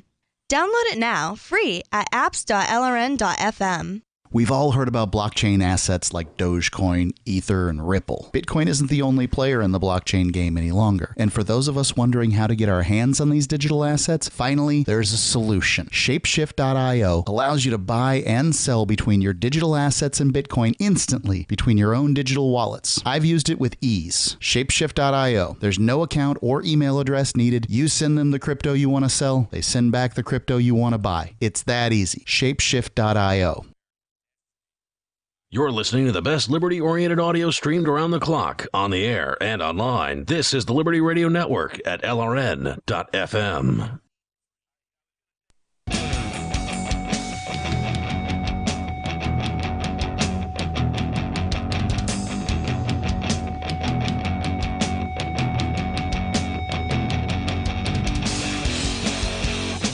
This is Free Talk Live. You can take control of the airwaves here. The number is 855-450-FREE like freedom. That's 855-450-3733. We do have Skype, and the Skype username is LRN.FM.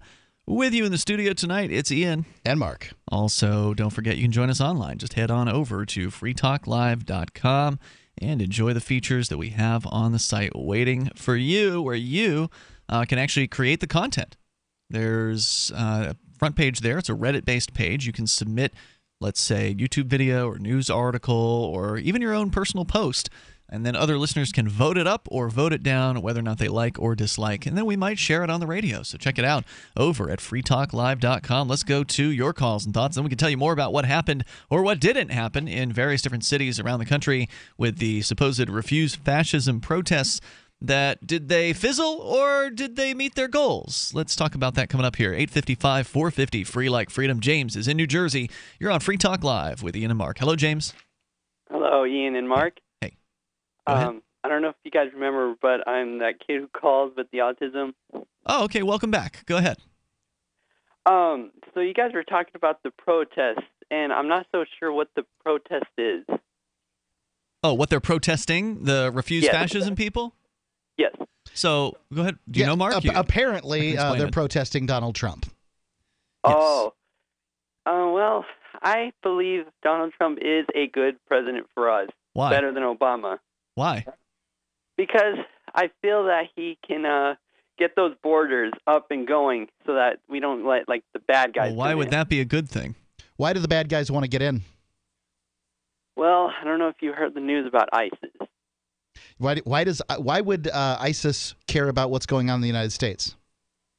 I'd rather not talk about that just in case people from that place are listening. Okay, well, I'll give you an answer. Because the United States has been meddling in the business of the Middle East for decades and has the largest military in the world. So if you want to get the United States out of the Middle East, you got to start hitting it at home. So the United States should consider the notion of leaving people the hell alone, and then you don't have to worry about people coming here and doing terrorist acts. Yeah, that's true.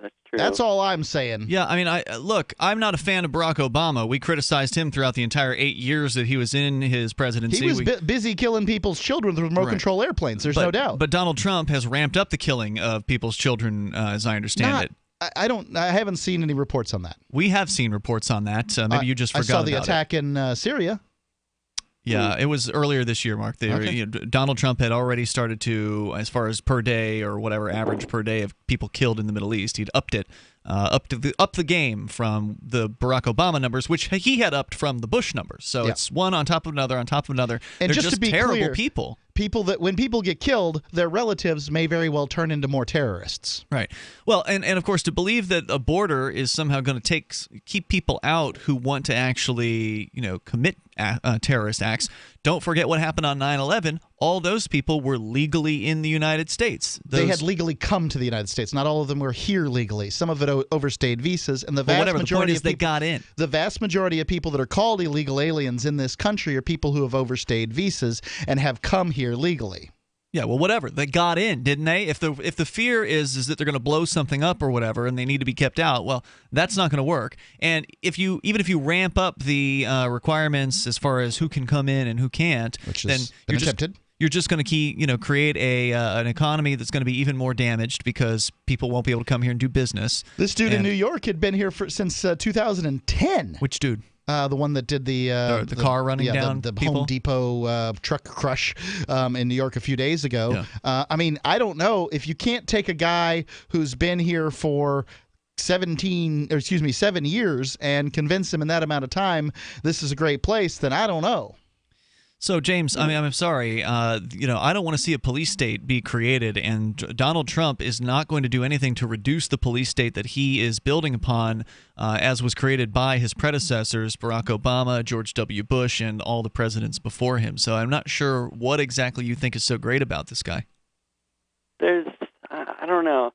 Like, part of me thinks he is a good guy, but then another part of me thinks he's a bad guy. All right. I understand the frustration there. Thank you, James, for the call tonight. Because certainly some of the things Donald Trump will do or has done are different, perhaps, than Barack Obama may have done. I like the Neil Gorsuch nomination. That's pretty much what I was hoping to get out of him, and I got it. Well, I'm sure that's going to do absolutely nothing to reduce the size, scope, and the intrusiveness and expense of the federal government, Mark. But there you go. Pat yourself on the back. An originalist on what did I have to do with getting Donald Trump apparently you hoped he would put somebody in. Hoping? You prayed to Donald Trump. I have hoped? Now you're upset at me for hoping? I'm not upset at you, man. No, you said congratulations in a snide tone. That's right. I was just jeering at you a little bit. Yeah, it's fine. It doesn't mean I'm upset or mad. I think or that an originalist on the Supreme Court's a good thing, and will likely, yes, in fact, reduce the size, scope, and depredations of the state. I can't believe you still believe that crap. Isn't this the same Supreme Court that actually basically voted away your belief in the state back in, was it the Bush or early Obama days with the Kelo decision? When was that, 07? Yeah, it's certainly demoralizing to see the... Yeah, the very same Supreme Court that ruled that the federal government and all local governments can just take people's property from them and use it for private purposes. Was that ruled 9-1? 9-0? I don't know. Who cares? Well, because I can tell you the amount of people on the Supreme Court that believe in original interpretation matters. Yeah.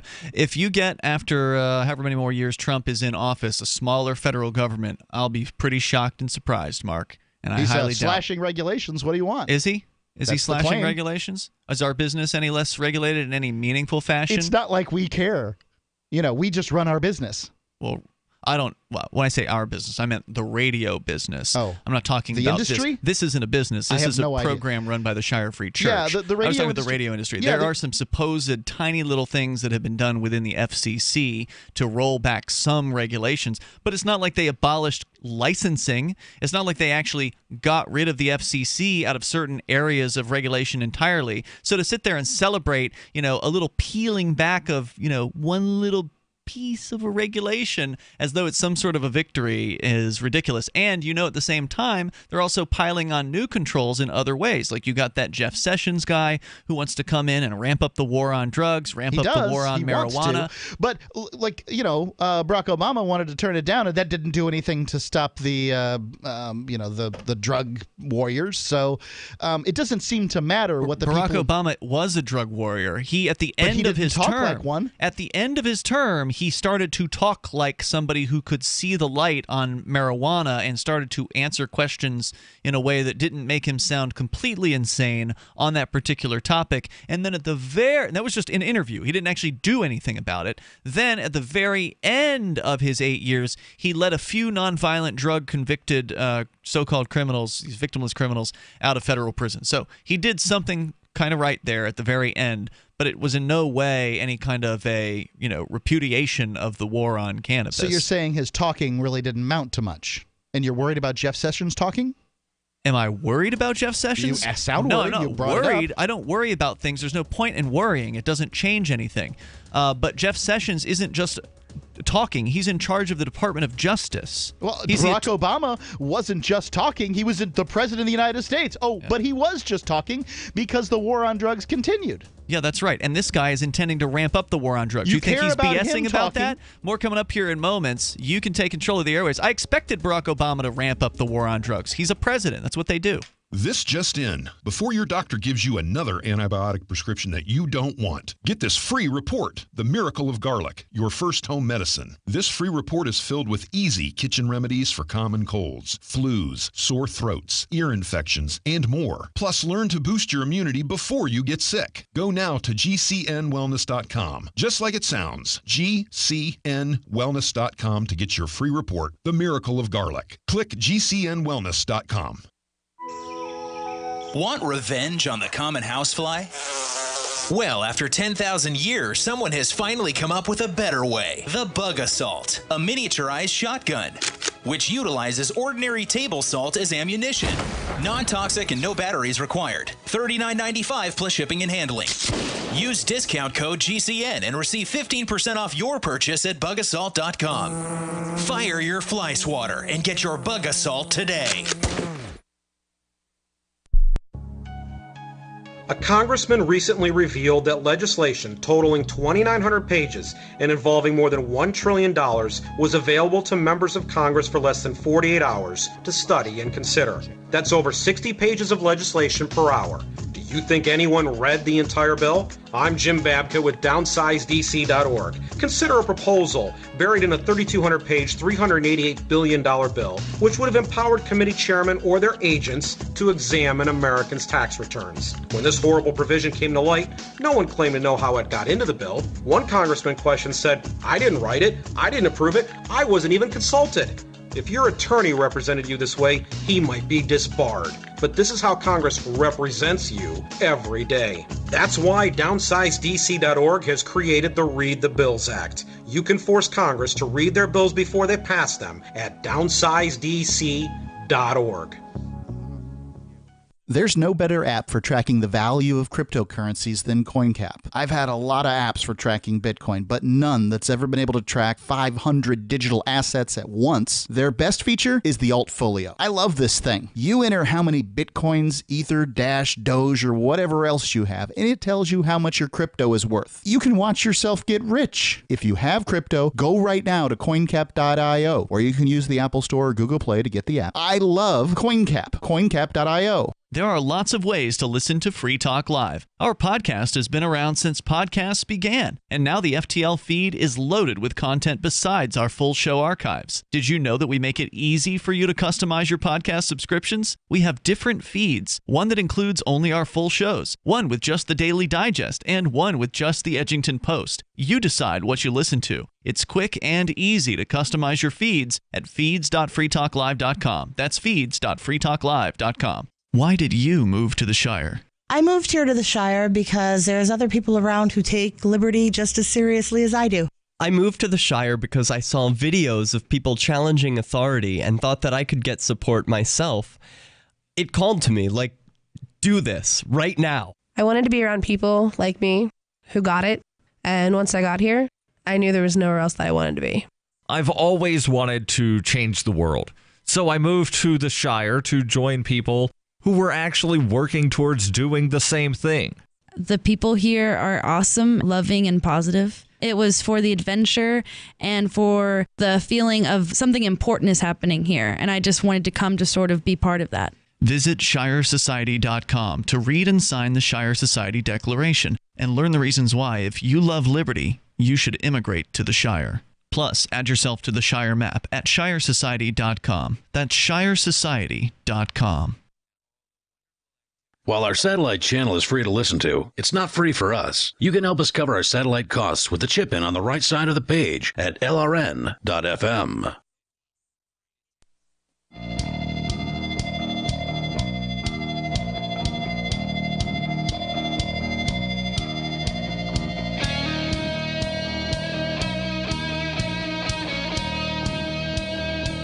This is Free Talk Live, and you can bring up whatever you want. Just dial in toll-free to join us on the radio. Our number here is 855-450. Free like freedom. That's 855-450-3733. We've got Skype as well.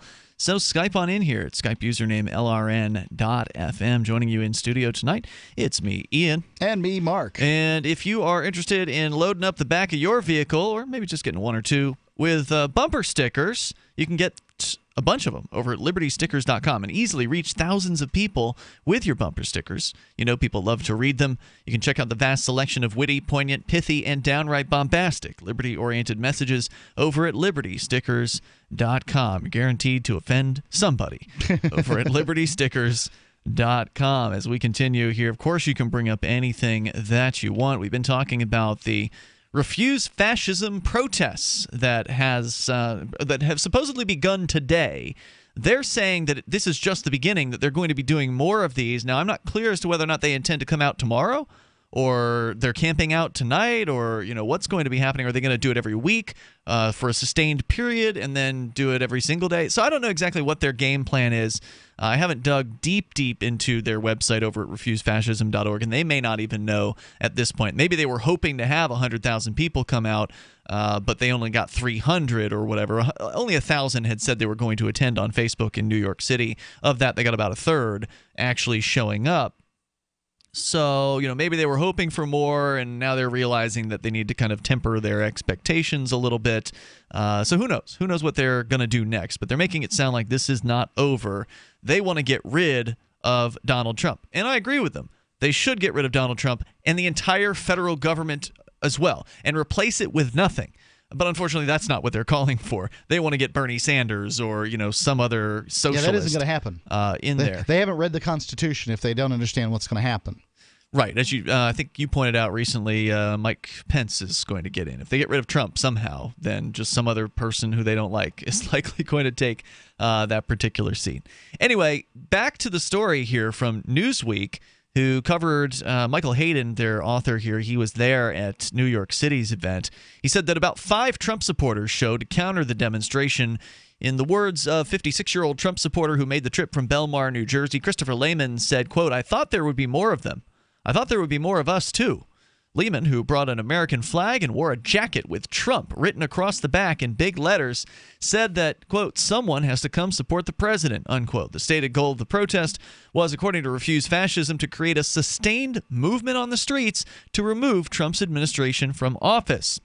The group ran an advertisement in the New York Times on page 5 this week. Headline: "The Trump-Pence regime must go. November 4th, it begins. Be there. Join with the thousands. Refusefascism.org." Now, maybe they had thousands across the entire United States. Maybe. But it's not sounding like it was. By thousands, you mean 2,000. Yeah, right. It wasn't sounding particularly If you're taking out ads in a newspaper, you're probably not hitting your target market anyway. You're going to be hitting some old folks in the newspaper. But a lot of those people do have time to come out and attend protests. Yeah, maybe. So then it says here, refusefascism.org, it proclaimed in stark black and white. Andy Z., who's a member of the advisory board for Refuse Fascism, told Newsweek in a phone interview about the ad, quote, "What Trump and his administration are doing could pose an existential threat to humanity. We're in one of the most perilous moments in history right now," unquote. Ultimately, however, very few attendees that spoke to Newsweek claimed to have been aware of the ad or drawn by it. Harriet Russmeyer, who is definitely within the demographics at age 89, said she heard about it through her neighbors and decided to show up.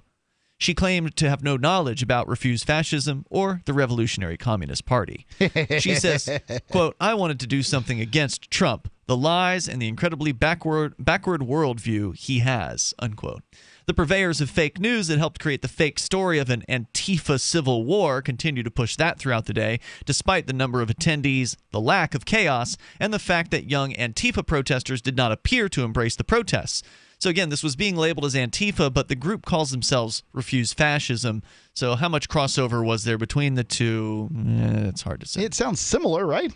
Sounds similar, but they're saying that what you typically see as an Antifa-looking protester wasn't really able to be found. Well, I did sort of predict this with the Boston free speech rally. Remember when they got 50,000 people, many of whom were Antifa? Only about 1%, I think, were estimated to be Antifa by one of our people. That'd be 500.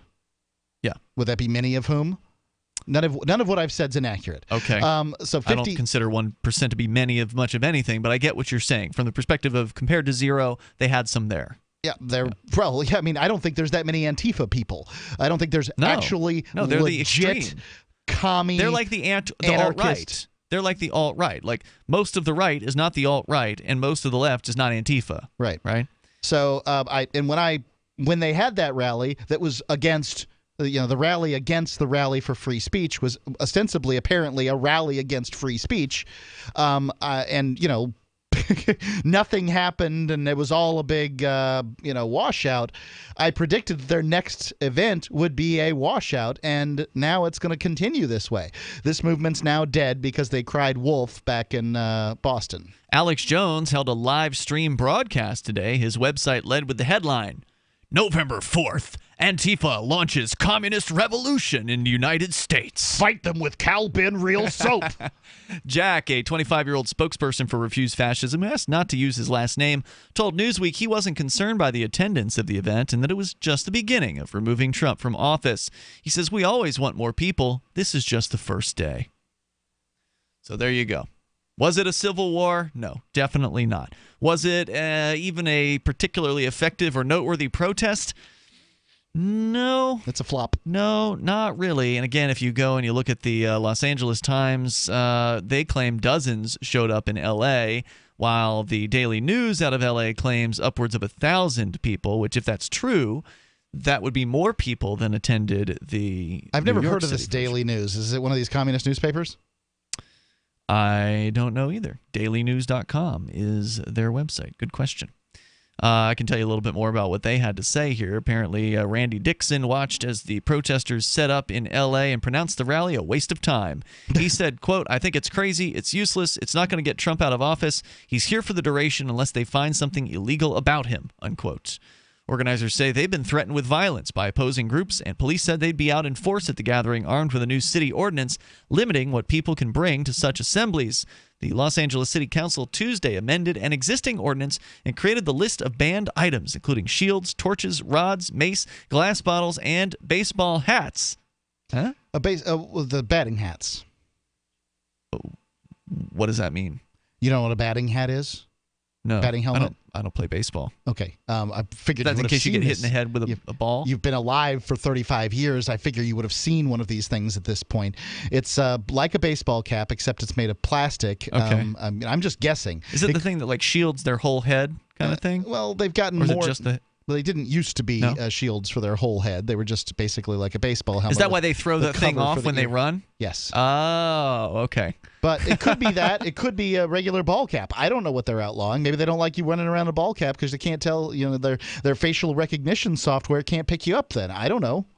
According to the story at the Daily News, the Los Angeles City Council again amended this existing ordinance in response to what happened in Charlottesville. LAPD Assistant Chief Horace Frank said, quote, we'll be operating off this particular ordinance, which is a very good thing. It's an important tool the City Council has given us as law enforcement, and we're very happy about that, said the cop. The group Refuse Fascism planned the demonstration as a part of an organized effort in various cities around the U.S. Anyone who shows up at the L.A. event carrying an item on the list of newly banned items will be subject to citation or arrest if they do not respond to a warning from police.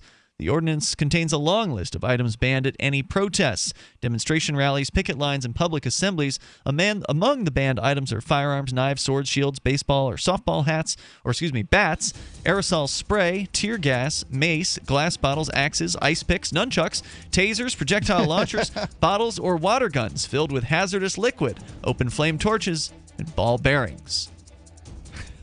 Okay. More coming up here. 855-450 free like freedom. That's 855-450-3733. And apparently the ordinance is also trying to regulate people's signage as well, which that could be a little illegal. It's Free Talk Live. Bring up whatever you want. From the first letter of Captain Mark. History is full of flowery documents claiming to limit the power of the crown, but these poetic social contracts have been impotent to prevent the predation. Limited government is a lie they use to keep us submissive. The crown cannot be trusted to abide by its founding charters, nor its treaties, nor even its own rules. The essence of the crown is centralized violence, and I've had enough. That's why I raised my black banner. I am no revolutionary. My aim is not to reset the cycle of violence, but to break it. My aim is an evolved society, invisible to the crown, not a new hierarchy, but decentralized networks with no central figure for the crown to target. If you want your servile life, keep it, but we will not submit to the crown's agenda. And when you are ready to stop being its beast of burden, ready for adventure and opportunity, join us at pirateswithoutborders.com. Chad here, owner of Infidel Body Armor. With the shooting in Vegas, there will be calls to ban guns and body armor. You can expect prices to rise dramatically in the coming weeks as gun grabbers try to outlaw your freedom. If you don't have your armor kit yet, you are behind the curve. Don't miss your window of opportunity. Go to infidelbodyarmor.com and click on Specials. That's infidelbodyarmor.com. This just in. Before your doctor gives you another antibiotic prescription that you don't want, get this free report, The Miracle of Garlic, your first home medicine. This free report is filled with easy kitchen remedies for common colds, flus, sore throats, ear infections, and more. Plus, learn to boost your immunity before you get sick. Go now to gcnwellness.com. Just like it sounds, gcnwellness.com to get your free report, The Miracle of Garlic. Click gcnwellness.com.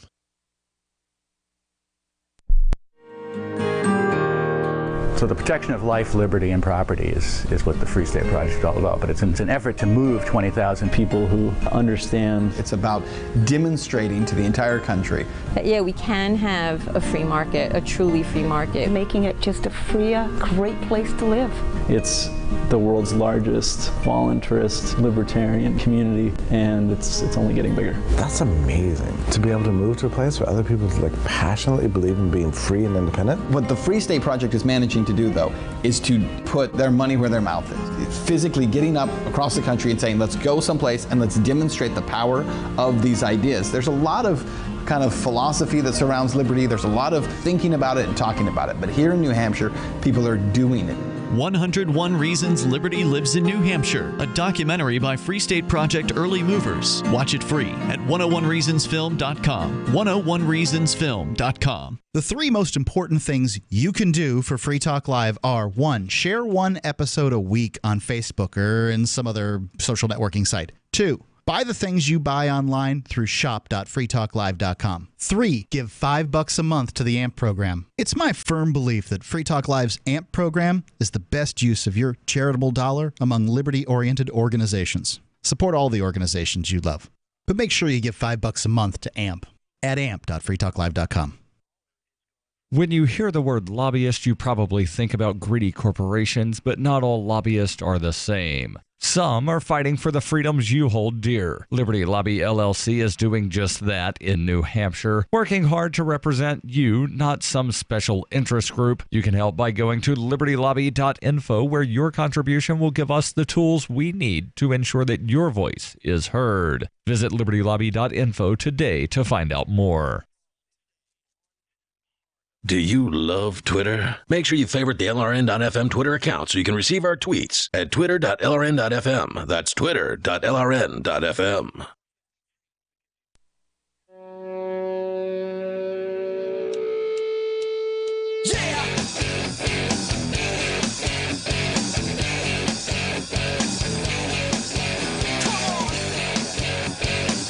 This is Free Talk Live, and you can bring up anything you want. It's our live Saturday edition. The toll-free number here is 855-450, free like freedom. That's 855-450-3733. We do have Skype, and the Skype username is lrn.fm. Coming up, Mark, you've got caught wind of a new 4chan campaign that has, I guess, ignited some controversy, as 4chan is actually pretty good at doing. We'll get into that coming up here in moments. Of course, you're invited to join us on the radio here and bring up anything that's on your mind. I don't think there's a whole lot more to say about the protests here. Let me just double check the LA newspapers. Oh yeah, we were talking about the city of Los Angeles. They're going to be regulating not only the things you can bring, like weapons. They're prohibiting weapons and such from being brought into protests with their new ordinance, but also they're going to be regulating signs and banners and the handles they're mounted on. So according to the ordinance, Signs and banners have to be made of soft materials such as cloth, plastic, or cardboard. Metal sticks are also banned, while wood or plastic sticks are prohibited unless they're 1/4 of an inch or less in thickness, 2 inches or less in width, or not to exceed 3/4 of an inch in dimension. So if you're worried about sticks, what comes to mind is, I mean, these are fascists, right? What's a fasci? Yes, fascies, yeah. What is a fasci? It's a bundle of sticks. It's a bundle of sticks, right? So the notion of a fasci is that separate we can be easily broken, but together we are strong. So if you just bring, 8-foot long 1/4 inch dowels, then you can bind them together into a quarterstaff and bop people over the head if that's what the concern is. I know that in the Los Angeles Times version of this story, which for whatever reason is not responding at the moment, there was some comment by the ACLU in response to this ordinance, which the ACLU is firmly against the city ordinance in this particular case, but unfortunately that is not responding, so we won't be able to share that with you. Let's go to Doug in Columbia, South Carolina, listening to WQXL FM. Hey, Doug. Hey, good evening, guys. Welcome. Thank you. Just wanted to comment on an earlier comment I heard you guys talking about, where I forget which one of you said that you were happy about the new Supreme Court justice and Neil hoping Gorsuch. things were going to change. Yeah, that was Mark. There you go. Yeah, Mark should know better by now. Okay. Me, Mark. Should be ashamed of himself. I'm happy about it. Okay, good. Libertarians have been trying to use the system and work within the system and try to change the system for ages, and it just doesn't work. They give you a little small victory here and there to make you think you're gaining ground and making a difference. They'll give you one little victory, but then they'll take 5 things from you. So it's 1 step forward, 5 steps back. It just doesn't work that way, but it keeps people engaged thinking they can do something. Yep. And they've been voting and trying to change, the people have been voting and trying to change the rig system, I think, for over 2 centuries. And now with all this voting and trying to change things for all this time, do you have more freedom, less taxes, more privacy, less regulation? No, if you could vote yourself more freedom, they'd make it illegal. Right? Yeah. We've ramped up those things exponentially. So voting doesn't work. Trying to work within the system doesn't work. Hoping for change isn't going to happen. So what works? So we've got to stop doing that and be revolutionary instead of reactionary or working within their game. Yeah, what do you mean by revolutionary? What would you suggest?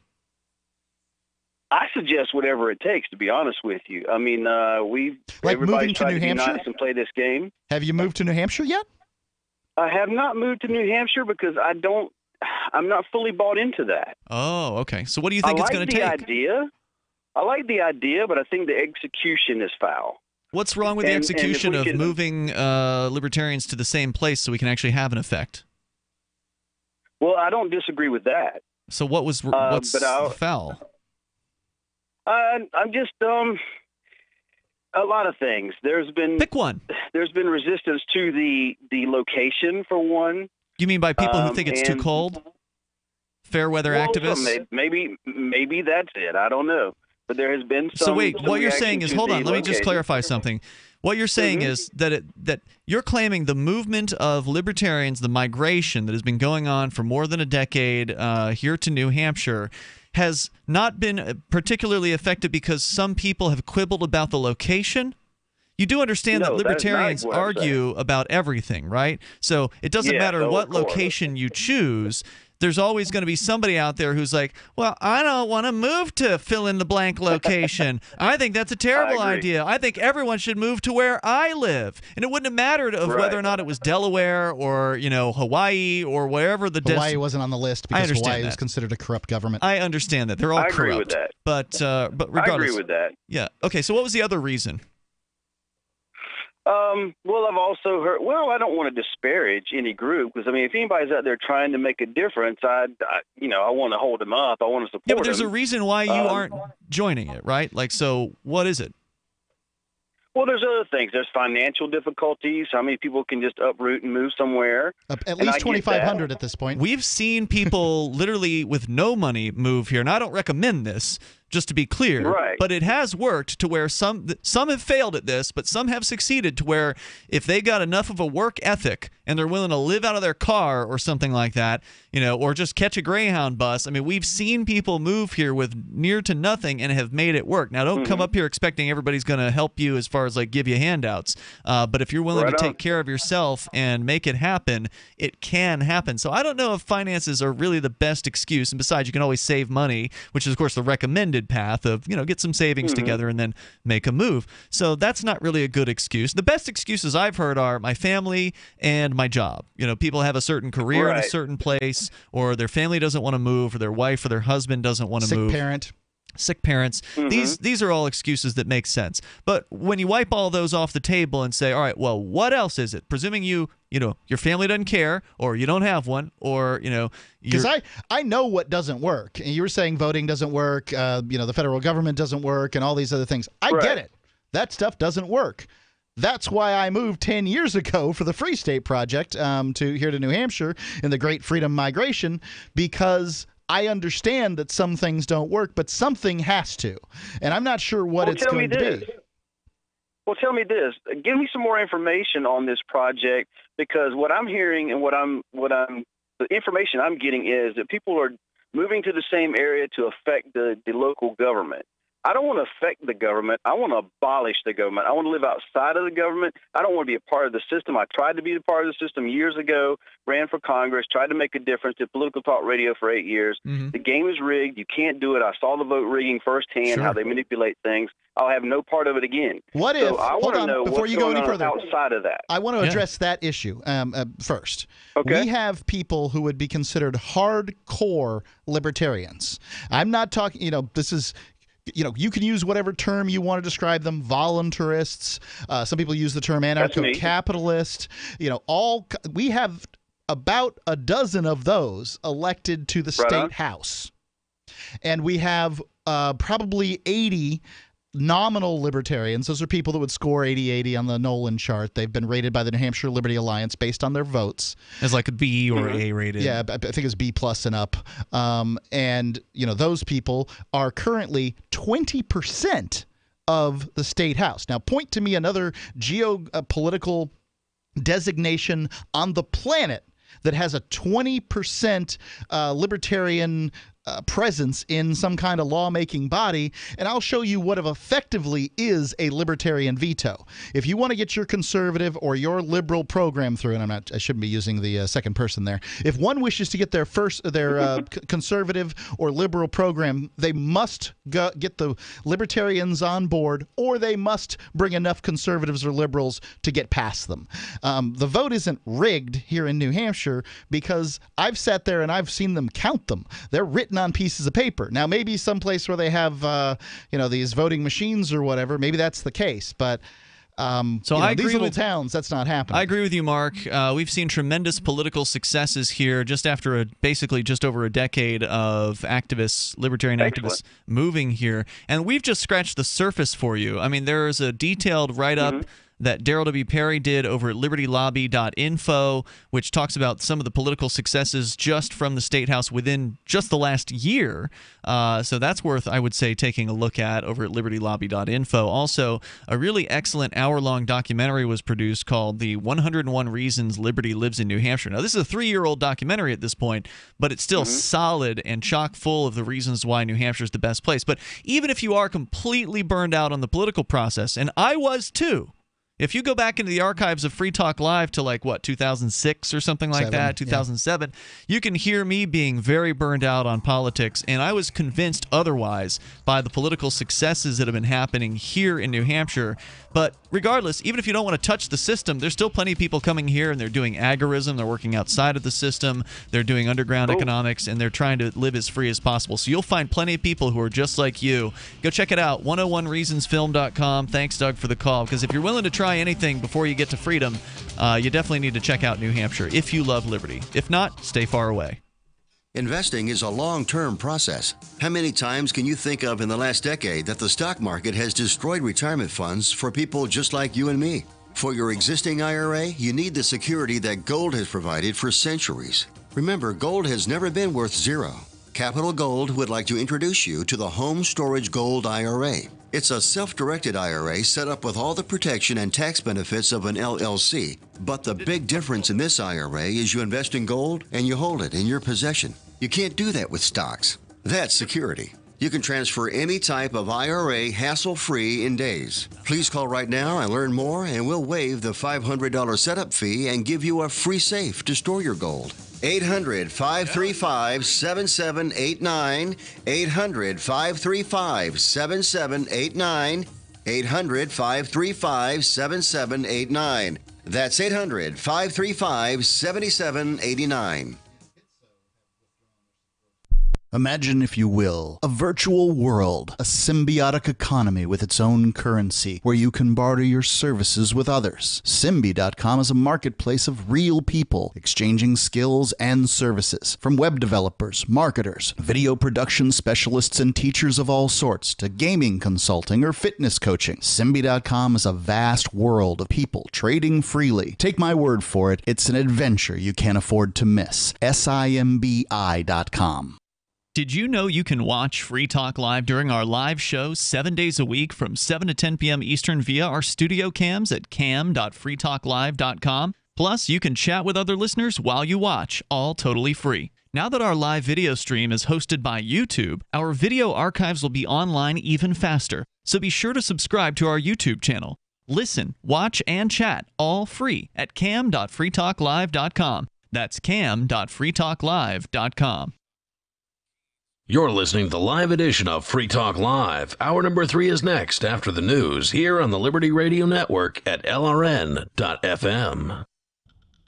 From Keene in the Shire, the Liberty Media capital of the world, this is Daryl W. Perry, host of FPP Radio News for Saturday, November 4th, 2017. Silver is trading at $16.84 per ounce. Gold is valued at $1,270 per ounce. Bitcoin is trading at 1.7 cents, and the average price of Bitcoin is $7,155.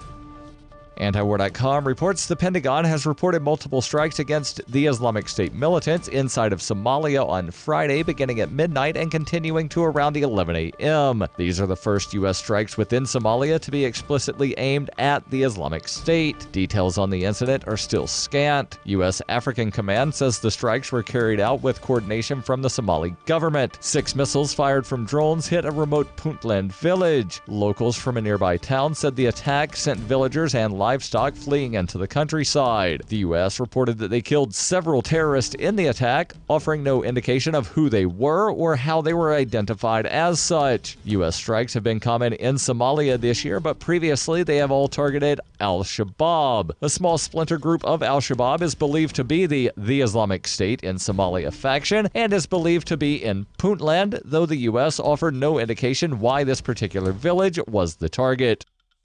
For over 40 years, Roberts & Roberts Brokerage has been a trusted source for buying and selling precious metals like gold and silver. And as a Bitcoin-preferred business, Roberts & Roberts Brokerage has removed the minimum purchase amount for all orders paid in the digital currency. Call Roberts & Roberts Brokerage today for knowledgeable advice on buying and selling precious metals and a forward-thinking approach to new technologies. 800-874-9760 or visit online at rrbi.co.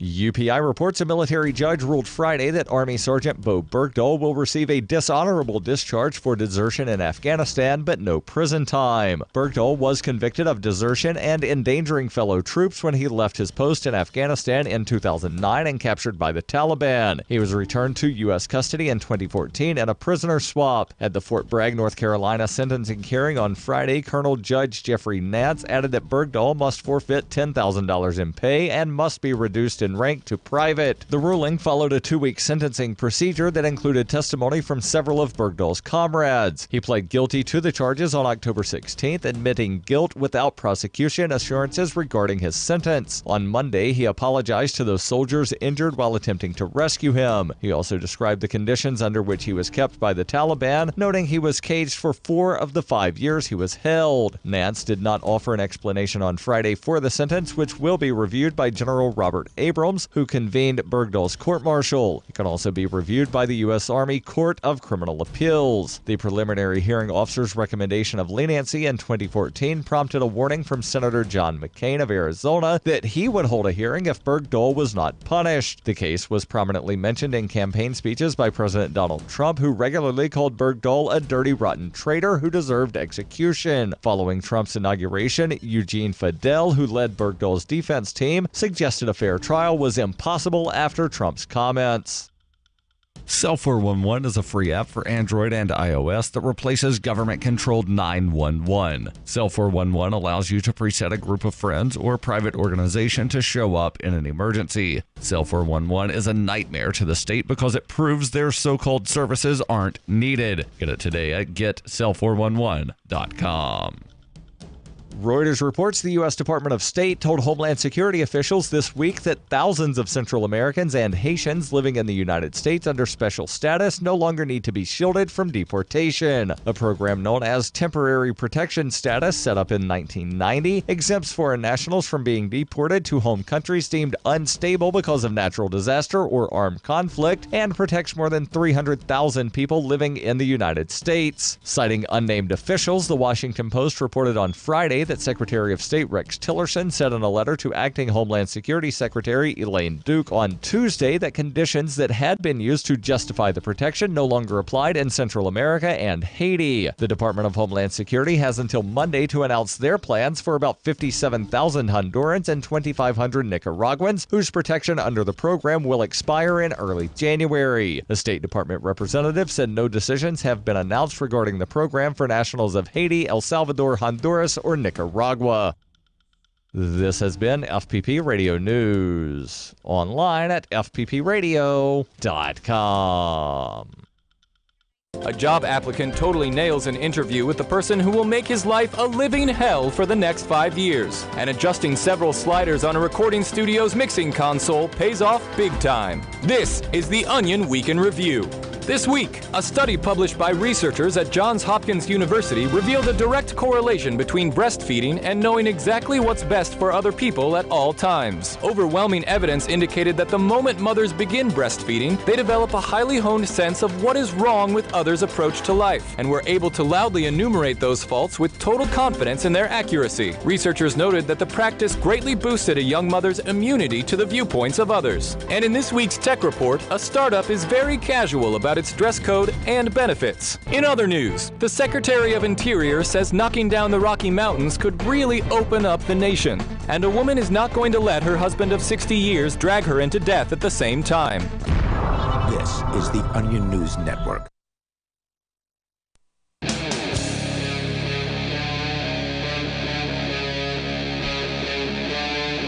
Free Talk Live. It's Free Talk Live. We're launching into the third hour of the program. As always, you are invited to take control of the airwaves at 855-450-FREE. Like freedom. With you tonight, you've got Ian. And Mark. So we're going to change gears here into a different form of internet protest. We talked about the Antifa / Refuse Fascism communist protests that have happened today in various different cities that some would argue fizzled quite a bit. It didn't seem like much more than about 300 people, according to the Newsweek reporter, in New York City, maybe upwards of no more than 1,000, including the counter-protesters, which they said the majority of the protesters were the Refuse Fascism people in Los Angeles. The counter-protesters were the others. So there were some, in the streets active action happening today, but the police kept the sides separated, according to reports, and so there really wasn't much in the way of arrests or any kind of violence. So the much ballyhooed civil war that was supposed to begin today never seemed to be sparked. Rather civil, not so war. Right. So that's one thing. You're certainly still welcome to comment on that. But we're going to change gears over into another internet group because, again, Refuse Fascism formed online, and so did the 4chaners. The 4chan, for those that don't know, is what? Mark, how would you describe 4chan? 4chan is the anus of the internet. It is a place where people who have little concern for what might be considered decorum. Here's a hint as to why. It's an anonymous message board. Yeah. Guess what happens when people have anonymity? Yeah, they say terrible things. They sure do. However, sometimes... but sometimes they make really funny memes, too. Well, they do. And 4chan has both sprung some of the ugliest things on the internet and some of the funniest. And some of the funniest. Yeah. And some of the best. You know, Anonymous sprang out of 4chan to some extent. Is that right? And they've had some success. Anyway. All right. Now what are they doing? This project from squawker.org. Of course, somebody has to write this up for me to be able to really report on it. And Squawker did that. Not exactly your greatest. This isn't the Associated Press, but This is the story I got. Last week, we covered the story of a formal police investigation being launched over an alleged hate crime that recently occurred at Boston College. Okay. A crime that was nothing more than the placement of a single poster on campus with the words, "Don't apologize for being white." Seemingly inspired by this development... That's a hate crime? I believe in today's America that it's considered that to some extent. That if you say, you're just not allowed to say anything positive about whiteness, I guess. Now, remember, whiteness is a relatively new creation historically. That's not even saying something positive. Hold on. Saying don't apologize for is not saying something. That's not saying it's great to be. That's just saying I don't feel like I have to apologize. It's saying something unacceptable. Unacceptable in a liberal world. In the liberal world, you must apologize for being white. And this in Boston College is definitely that liberal world. Sure. Now, this is the lashback that one would expect from this kind of, the kind of conversation that America's been going, the direction America's been going for a couple of years. And what I think is interesting is that by saying literally nothing of consequence, they have raised this incredible amount of protest to what they're saying. So going on, seemingly inspired by this development and the overblown reaction to it, and it's a huge amount of reaction. There's just all kinds of people talking about this on Twitter and not that kind of thing. Apparently, this is racism. Saying don't apologize for being white is racism. The infamous trolls over at 4chan's politically incorrect board have launched a new widespread campaign to take this poster idea to the next level. All right. The idea is simple. If a seemingly innocuous message like the one posted at Boston College could cause such a reaction, what would happen if a similar message was far more readily distributed? Sure. 4chan decided that it wanted to find out, and Operation White was soon hatched. The plan being to print out and post all over every major city everywhere in the world a simple flyer featuring only the words, "It's okay to be white." The operation was launched Halloween night with the costume excuse offering some level of identity protection to the brave participants.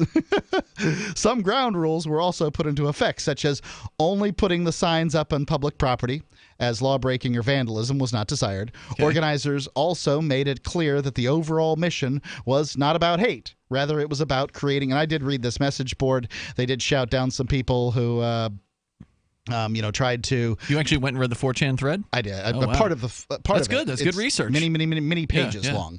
I didn't expect you to do that. So somebody posted, and it's anonymous, right? The claim was that they were infiltrators and haters that were posting one that said, "It's okay to hate kikes." That's bad. It's terrible. That is not okay. It is not okay, right?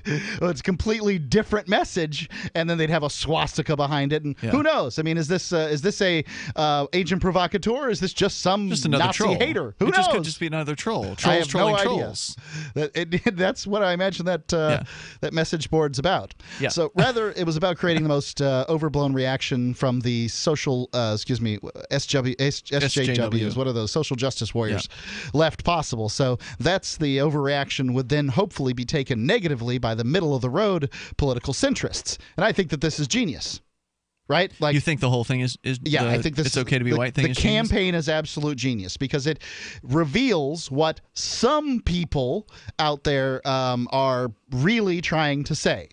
And what is that? Well, apparently it's not okay to be white.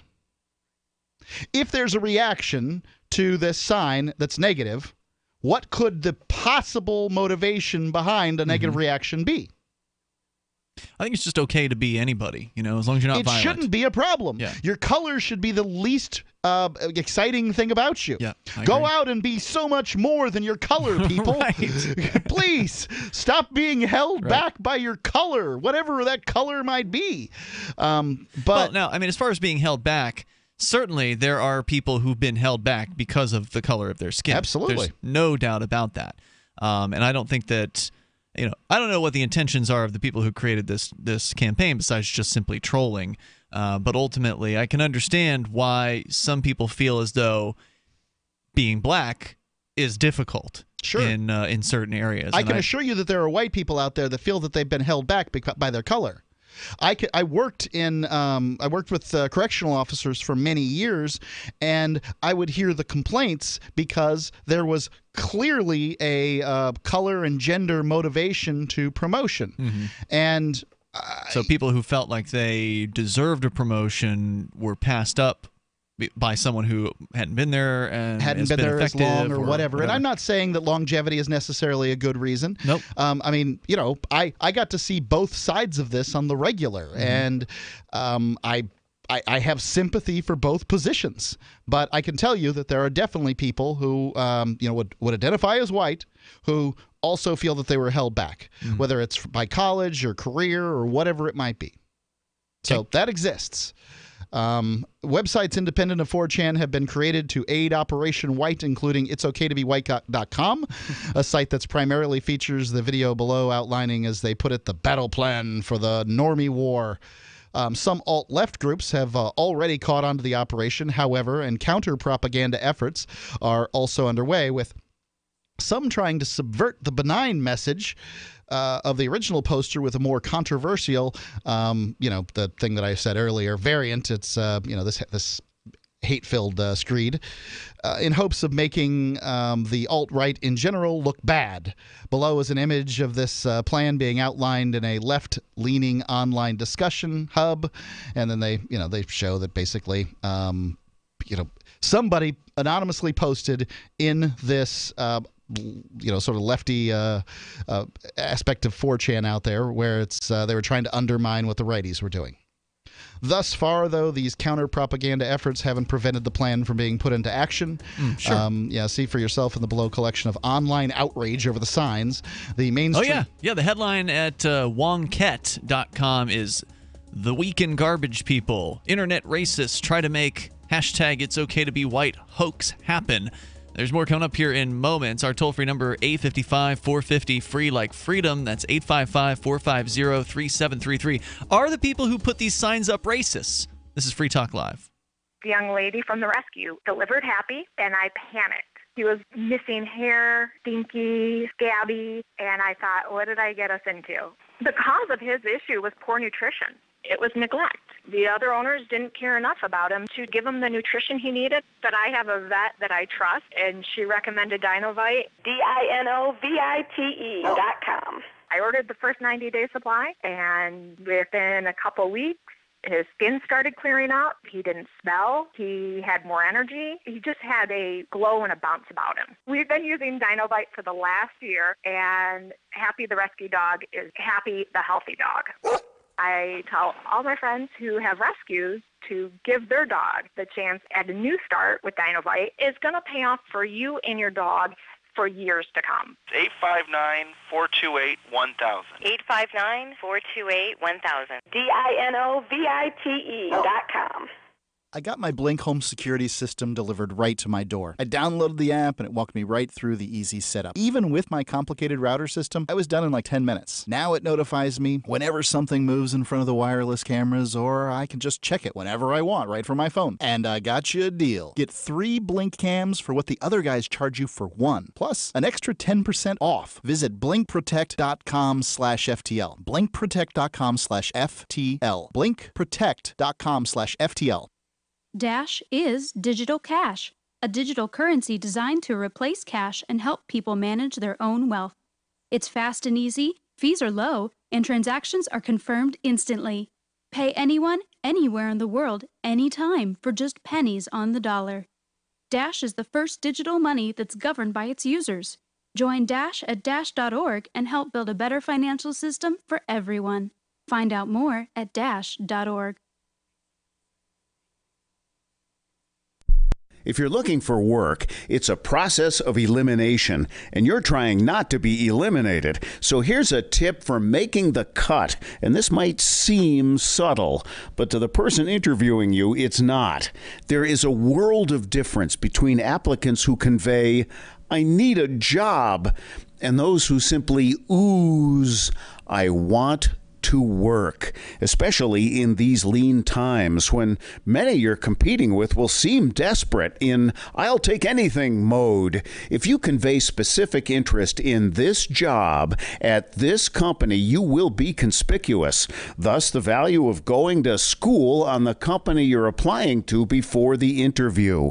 With money and attention so tight now, effective communication skills have never been more important. For more tips for job seekers and everyone else, hit survivalspeech.com. I'm Holland Cook. Did you know we've taken our LRN.FM telephone listen line to a new level with the LRN.FM audio on demand line? Now you can call 712-770-8447 anytime and listen to LRN.FM's live feed. And you can listen to a bunch of our original shows on demand. Long distance fees may apply. Just dial 712-770-8447 and choose from the menu. 712-770-8447. Hi, this is Mark Edge of Free Talk Live. Michael W. Dean's book, User's Manual for the Human Experience, changed my life. In a culture that attempts to turn you into a compliant victim, this book gives you implementable steps on everything from how to be aware of your environment, walking down the street, to business, to how to handle a toxic person in your life. If you're a human, you need to read this book at least once. Go to Amazon and get the Kindle version, or paperback, or an audiobook of A User's Manual for the Human Experience. If you enjoy LRN.FM, please contribute to your favorite shows via their websites and become an amplifier at amp.lrn.fm. That's amp.lrn.fm.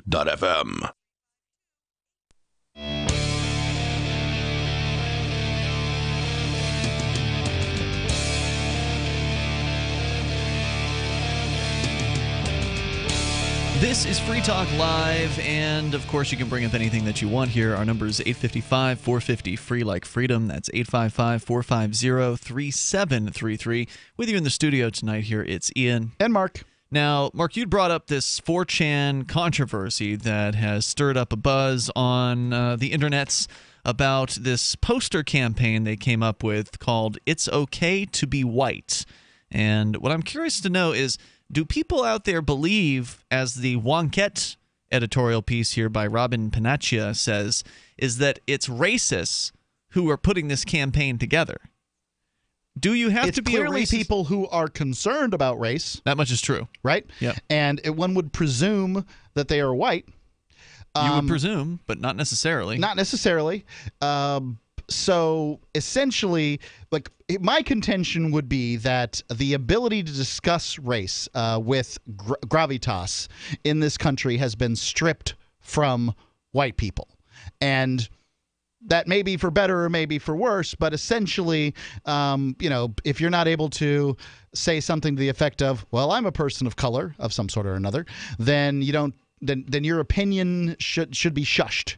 And I think that this campaign is going to show that. Whatever that might mean in the long run, I think that that's what it's going to show. All right, so if you want to join us here, the toll-free number is 855-450-FREE like freedom. We go to your phone calls coming up.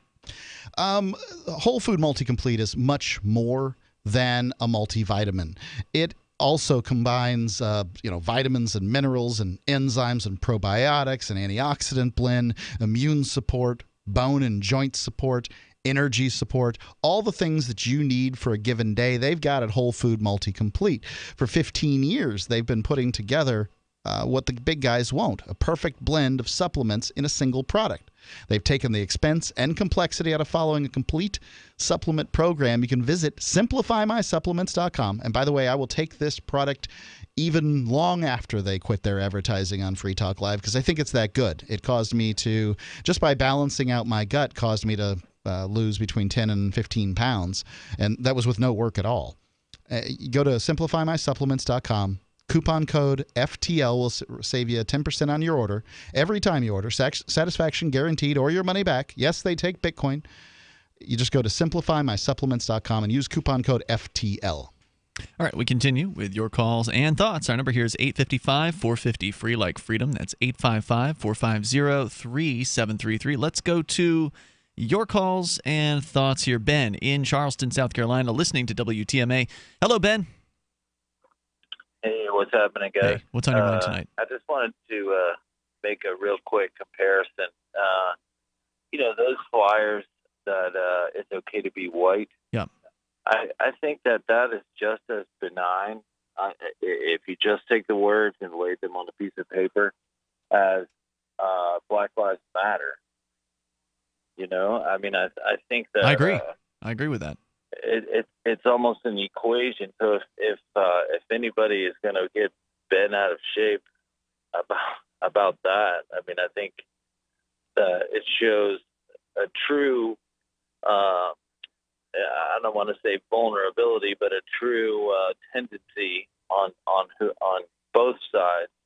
If you get upset, like I don't get upset about Black Lives Matter, and if and I would assume that the same courtesy from other colored people, people of color that should as well. I agree with you that it's basically on the same level. Is what you're saying. The statement of Black Lives Matter is essentially tantamount to it's okay to be white, in that they're not necessarily attacking other people. They're just saying, hey, these people are okay. Right, and I say that as the words, on the paper. I understand that Black Lives Matter has a little bit more of a history and a beginning than just the statement of white. It's okay to be white was what it said. It's okay to be white. There wasn't an "it's okay to be white" movement. And there wasn't. Well, apparently there is. It's a bunch of 4chaners. Well, you're right. You're right, but I mean a pronounced beginning of collective anger over police treatment. Yeah. No, I get what you're saying. It didn't have the same genesis. I mean? Yeah, I totally get what you're saying. Right. But I also agree with what Mark said, and that is that ultimately the people who created this, it's okay to be white, they're obviously people who are still obsessed over race. Like, to me, it's just okay to be a human being, and that we need to get rid of the idea of white and black and just start looking at people as individuals. And I don't think we're there yet, unfortunately, even though it's the 21st century. Ben, thanks for the call. The toll-free number here tonight is 855-450 free like freedom. That's 855-450-3733. But I don't think that just because the 4chaners created this, and just because there are definitely racists on 4chan, because again, it's an anonymous message board, so anybody can go there and post. And there's plenty of people that just say racist things in order to get attention and be jerks. Certainly. I don't think it necessarily follows that just because some people on 4chan are racist, and just because some people might be racist who are involved in this, means that everybody who's involved in this is a racist. Because ultimately, it's not a racist statement. It doesn't have anything to do with saying white people are the best or some other race is better than other races, which is what racism is about. It's positioning one race as superior to another. This statement is obviously and brilliantly designed to take a scalpel and cut along the line of the racists and the not racists. And if this statement upsets you, consider that you may be a racist.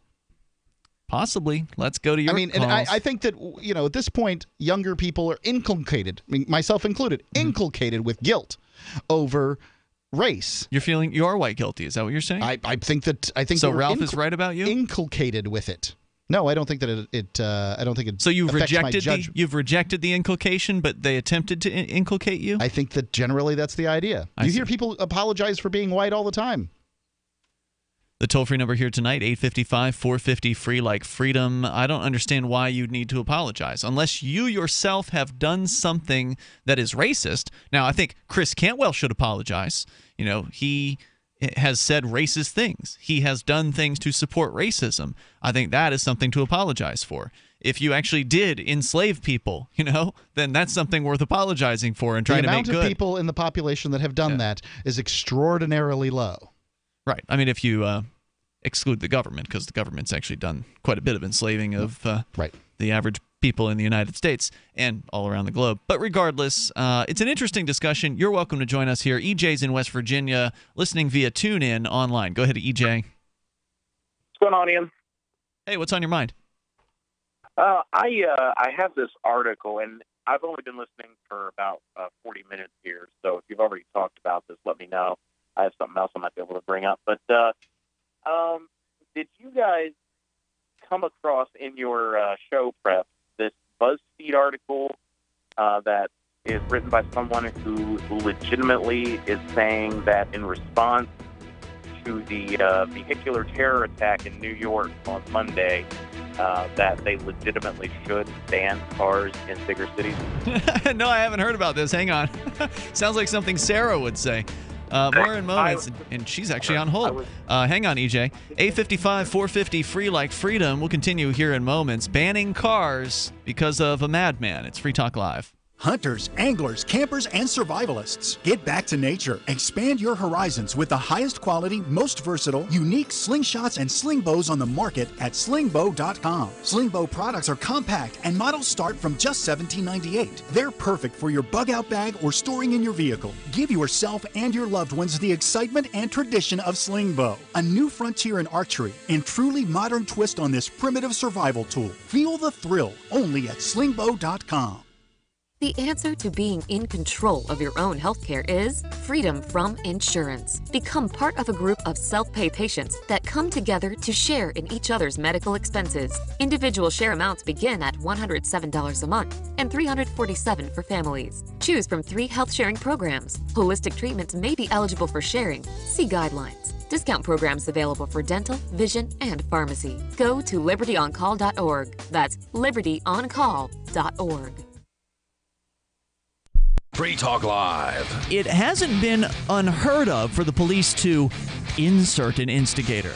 These are things they do, believe it or not. They'll have a plainclothes officer go into the protest and act as though he's one of the protesters, and then the plainclothes officer will start something with another one of the police. Oh, come on. This sounds like a conspiracy theory now. This is not a conspiracy theory. These are confirmed occurrences. Let's give the cops a benefit of the doubt and say it really was some instigator starting stuff with the cops. Does that mean that it's appropriate to flush every single person out of the park with rubber bullets, tear gas, and other sorts of offensive devices? Doesn't seem like it to me. Wouldn't it make more sense to stop the person who's instigating, to, put a stop to those specific individuals? Free Talk Live, 7 nights a week from 7 to 10 Eastern, live on the Liberty Radio Network at LRN.FM. Did you know that Free Aid is a mutual aid, educational, and networking organization? At Free Aid, we support volunteers who provide first aid. We do outreach to the public about health and safety, and we bring together medically skilled freedom lovers. Free Aid is made possible by your generous support. Donors can receive great gifts like first aid kits, t-shirts, silver dime cards, and hoodies. The Free Aid Silver Dime Card Project is sponsored in part by Roberts & Roberts Brokerage, Freedom's Phoenix, and Don't Tread on Meme. Visit fr33aid.com. If you want to know the latest about Free Talk Live before we go on the air, all you need to decide is how you want it delivered. It's your choice. Visit news.freetalklive.com. You can get emailed announcements and participate in contests via our email updates list. Plus, we have a Twitter account that you can follow and a Facebook page where you can become a fan. So visit news.freetalklive.com to get news about Free Talk Live as soon as it's announced and the way you want it delivered at news.freetalklive.com. That's news.freetalklive.com. Is spreading the message of liberty, cryptocurrency, and peace around the globe worth $2 per month to you? As you may already know, in addition to our internet feed, LRN.FM broadcasts on free-to-air satellite across North and Central America, as well as Sub-Saharan Africa. And we've been available on satellite for free 24/7 since 2010. The LRN.FM free-to-air satellite signal is reaching some of the most oppressive regimes in the world, and there's no doubt our ideas are making an impact. You can learn more about the channel's impact by watching the 3-minute video at fund.lrn.fm. If you'd like to help free minds globally with our ideas of liberty, cryptocurrency, and peace, you can donate as little as $2 per month via fund.lrn.fm. You can help us continue and expand our satellite broadcast to multiple continents. Visit fund.lrn.fm today, and thank you for your help. Don't forget to share the link on social media. That's fund.lrn.fm. You can put the Liberty Radio Network on the air in your area. Visit broadcast.lrn.fm to learn how. Broadcast.lrn.fm.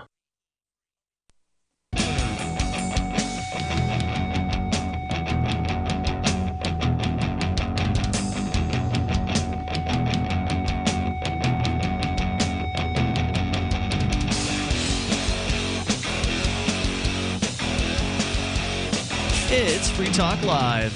You just dial on in toll-free here and bring up anything that you want. Live Saturday edition of the show with you tonight. It's Ian. And Mark. Don't forget, you can shop with us over at SaveItPurse.com. You want to save big time on your purchases? I just saved 33% on a couple new pairs of headphones for the studio here.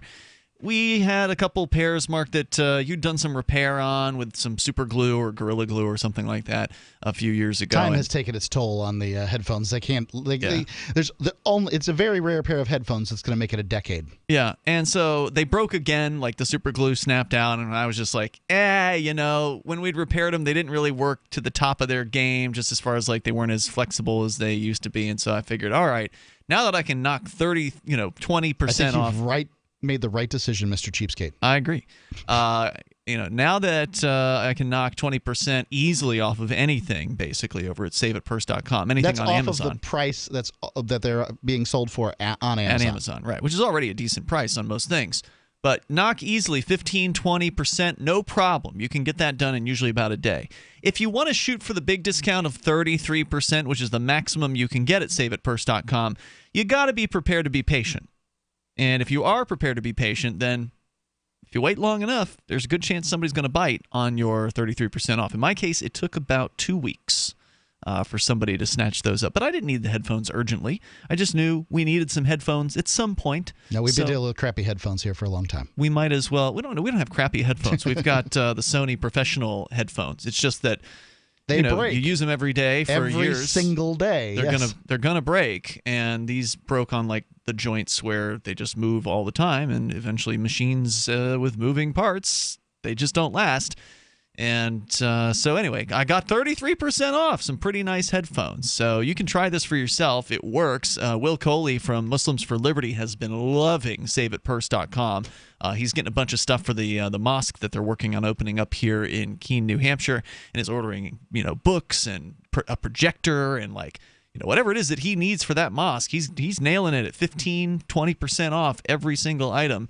And you can try this too. The catch is you need to use Bitcoin or some other form of cryptocurrency in order to get these tremendous discounts.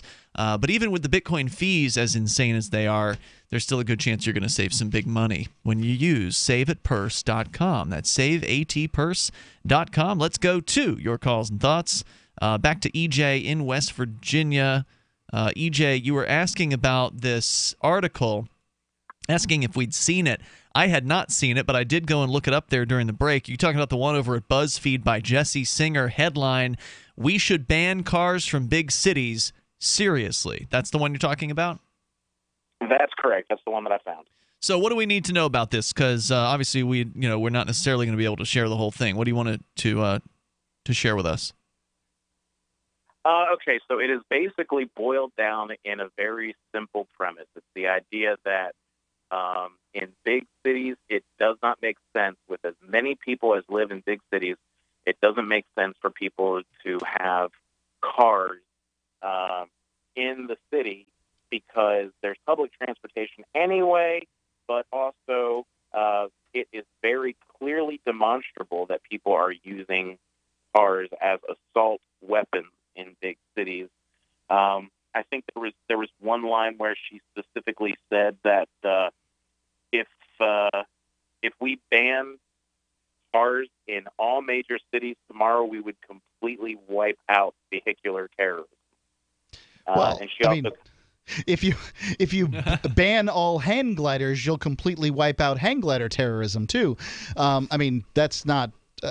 We have to demonstrate the danger of vehicular terrorism in order to make the premise. Well, I mean, somebody ran down 8 people or killed 8 people. Okay, yeah. So and another dozen got injured this week. So there's your example. There's an example. There's no doubt. It's happened in the UK. There's been people got run down. Let's ban cars in the UK. I'm all for it. I'm not saying ban cars. I'm just saying you asked for an example. There are some examples. You're going to need more than one example to convince me. Okay, However, so some other madman will get in a car. I might say that, look, I've been to New York City, and there might be a good reason to not have passenger vehicles inside this megalopolis. Yes, traffic is terrible there. Mm-hmm. If it was just pared down to delivery trucks and taxi cabs, then the roads might actually be usable. But what about the crazy taxi drivers? One of them could snap. No, they could, but they're licensed. I mean, at that point, they've given the state's approval. Because no taxi driver who's carried a license has ever snapped. That's never happened. No, I've said that they got the state's approval. At that point, every taxi driver that snaps is now the government's problem. Well, didn't this guy have a driver's license? The really great thing about being a government agent is you never have to say you're sorry. Didn't this guy have a driver's license? He was able to rent a truck from Home Depot. I'm not saying a driver's license. I was talking about a taxi driver's license. Oh, that's somehow different. Yes, it's different. So I get the point that there's an argument to be made that if you have a car in New York City and you live there, you're crazy. I mean, just because it costs so much money to have a car in New York City, to park it, to find a place to park it. I mean, it's a nightmare. So I think that, given the choice, it makes sense to not have one. But people should have that choice ultimately. And I don't know, EJ, what do you think? The way I see it is a car is property, and you've got the right to pursue happiness. What is it? Pursuit of happiness. It's pursuit of property, all that fun stuff. And it's people who live in the cities aren't just staying there the entire time. Like sometimes they want to go for a nice drive out in the country. Sure. Are you saying that they have to rent a car? Like that's the only choice that they have? But what really gets me about propositions like this is it is in reaction to a terror attack. And I feel like we should have learned our lesson by now. Since 9/11, we see this over and over again. Every time something horrible happens, people are scrambling over each other. Ban it! Ban something! Yeah. We need the government to do something. Yeah, here, take my rights. Right. Take my rights. I'm too scared of what could happen if I have these rights. Right. And get rid of cars. Get rid of guns. That'll make it so no one can kill anybody. Oh wait, they'll figure something out. They'll get a knife. They'll figure something out, and then that. What is that saying? What message is that sending? That is sending the message that terrorism works. Right. Yeah, that's true. Yeah, and why would we give them that satisfaction? I don't understand why we're so in a hurry as an American population to give people who commit acts of terror against us the satisfaction of knowing that what they did worked. This, right? Yeah, they created this fear. They created this mentality of always looking to the government to solve these people's problems. I mean, a couple armed people would have been able to put a stop to this guy had he, gone on this rampage with a place where there was actually some level of freedom to defend yourself. I would imagine you would be able to get. I mean, if they saw him coming, that they would be able to get off this bike path and escape, unless they're in some kind of narrow tube that he was just barreling down. Well, how many of them had their phone in front of their face? Well, they were on bicycles mostly. Were they? I didn't realize that. In many cases. It was a bike path. It was a bike path. Ah, okay. Got it. EJ, thanks for calling and bringing that up here tonight, man. I really appreciate hearing from you. The toll-free number is 855-450-FREE like freedom. That's 855-450-3733. It's Ian and Mark in the studio here with you tonight. Let's continue here. We got Brian in Indianapolis listening to WIBC FM. Hello, Brian. How's it going? Hey, what's on your mind tonight?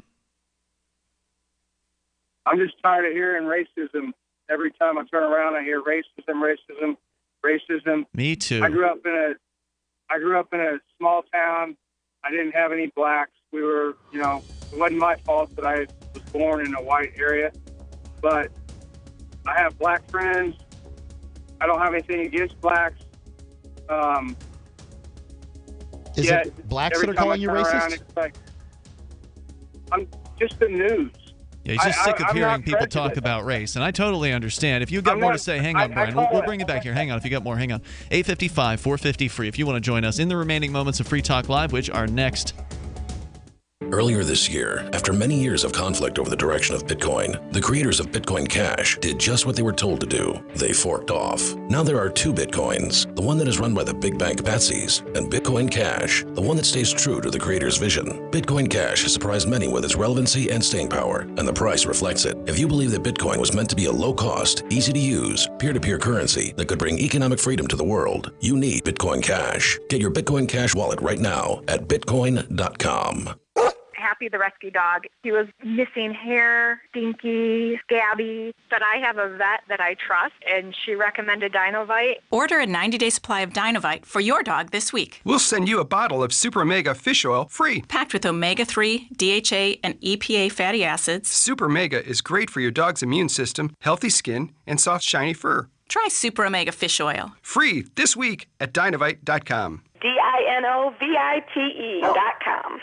Google has all but banned the movie series What Would Muhammad Do? It's a brilliant film on the true history and goals of Islam. This is the film Trump's enemies and holdouts from the Obama administration are terrified you will see. Pro-Islamic groups working with Google and other multi-billion-dollar corporations have vowed to suppress the distribution of What Would Muhammad Do? When you see it, you'll understand why. Get your copy while you still can. Order the 4-DVD collection today for $39.95 plus shipping and handling. Or go online and download the entire movie series for just $19.95. But wait, for those who order in the next 30 minutes, we'll throw in a 9-part series on the Muslim Brotherhood absolutely free. Go to wwmdfilm.com or call 304-289-3700 now. That's wwmdfilm.com or call 304-289-3700 now.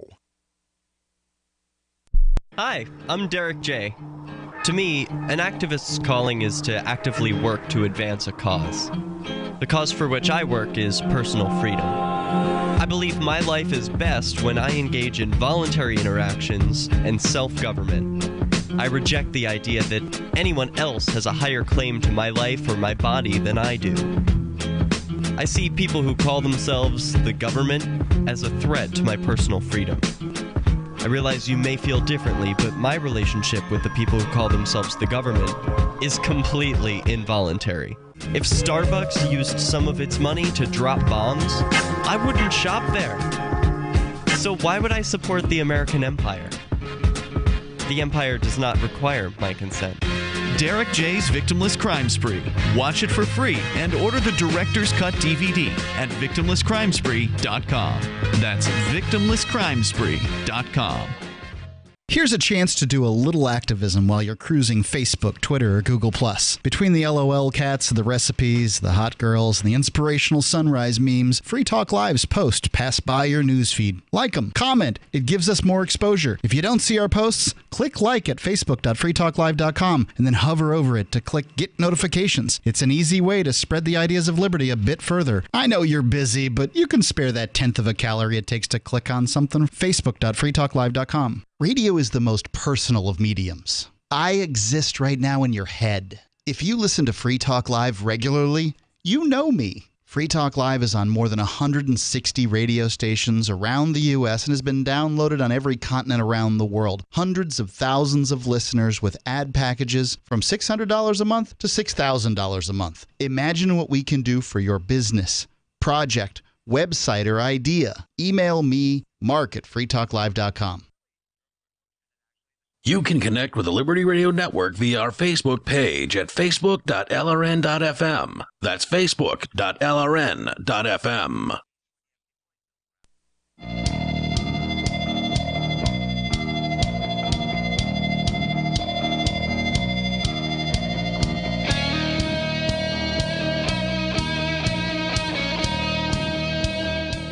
It's Free Talk Live. Moments remain here. There's enough time for you if you want to get on the phones with us right now. Our number is 855-450-FREE like freedom. That's 855-450-3733. We do have Skype, and the Skype username is lrn.fm. Tonight with you, it's Ian. And Mark. Don't forget, if you want to help support Free Talk Live, please join the Free Talk Live AMP program. AMP stands for Advertise, Market, and Promote. And the idea is you send in $5 a month to the AMP program. You get some cool perks like access to the AMP-only call-in lines, the AMP-only podcast, AMP-only... let's see, what else is there? Other stuff. Go get all the perks over at amp.freetalklive.com. AMP-only call-in lines. You go to amp.freetalklive.com. You can get signed up with PayPal, credit card, or Bitcoin as well over at AMP. amp.freetalklive.com. There's some cool perks involved in that for you. Let's go back to Brian in Indianapolis. Brian, you're saying you're tired of hearing all about race. Yeah, I think it's a better definition of it's more biased. I mean, I don't understand. I grew up in a world where, like, I didn't have blacks around me all the time, and so I don't understand a lot of the things that they, that they talk about, that they feel oppressed, whatever. It's not that I don't sympathize with that. I just didn't grow up with that. And yet, if I don't understand something, it's not like I'm putting him down or anything like that, but if you have a little bit of an argument, then all of a sudden they throw out, you're racist, and that's how they stamp the argument. I mean, I don't want to get into, like, any... I'm just trying. Well, I mean, have you ever been pulled over by the police? No. No. And I get that.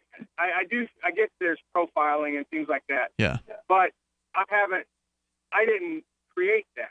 And yet it seems like every time you turn around, racism is the word that everybody uses, and I think there's more bias. I think the word should be biased.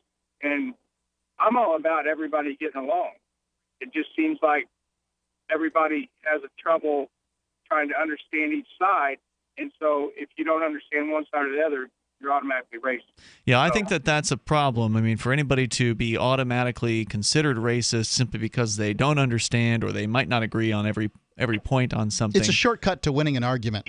Well, you're not winning if you're wrong. Well, you are by a lot of people's standards, and this is the problem: is that the reason that this campaign, the campaign by 4chan to create the "It's Okay to Be White" campaign, putting up signs and those sorts of things, the reason that this campaign has any kind of traction at all is because too many people have been acting like it's a team out there, and somehow Team White is evil or something. Look, I didn't ask for any teams here. Yeah, I was just born like this. Hey, Brian, thanks for sharing your thoughts tonight. I really appreciate hearing from you. The toll-free number is 855-450-FREE like freedom. And again, if somebody's being racist, then call them out. Call them under the carpet. But just because somebody might not agree with something completely or doesn't share an exact value system. Let's define racism in order for other people, for people to understand what this term means. Thank you. I was about to do that, but please, go ahead. Yeah, it means that you believe that a group of people based on their race, is superior in some way or another to another group of people. Or that one is inferior in some way or another. And that is honestly, the definition of race. Now, racism. Frankly, racism. And frankly, that's kind of, if, for instance, you wouldn't want to go and find a bunch of African pygmies to play your basketball game. So at that point, you wouldn't? You wouldn't. Okay. Would you want they don't African know the rules? African pygmies are short, Ian. Oh. Short people are just not as good at basketball as tall people. So maybe you want to get Tutsis in order to play your basketball game. Got it. And so, is there a difference based on ethnicity? Well, I guess there is. All right, so if you want to join us here, toll-free number is 855-450-FREE like freedom. Ricky in Myrtle Beach listening to, let's see, I'm not sure how you're listening to WNIS in Myrtle Beach. I think you're probably listening to WRNN. Go ahead, Ricky. Yeah, this is Reggie. You're right, it's WRNN. All right. Was it Reggie you said? Yeah, it's Reggie. All right, Reggie, go ahead. You're on the air. Yeah, I was just listening to Brian, and I want you gentlemen to help me out here with my thought on racism, because we're always talking about racial divide. But what I hear, and I'm a so-called African American, and I hear so much bickering between what the liberals are doing, what the conservatives are doing.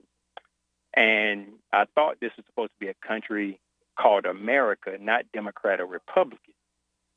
And it just seems like to me that is also like racial divide itself, because once you divide people politically, all the rest of the color barriers can also factor into that. Yeah, it's a division, that's for sure. Right. Right.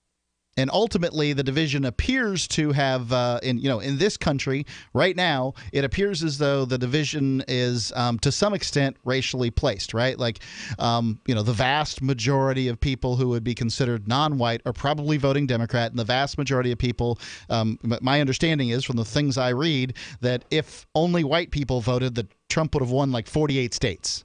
So there does seem to be that, it seems to exist.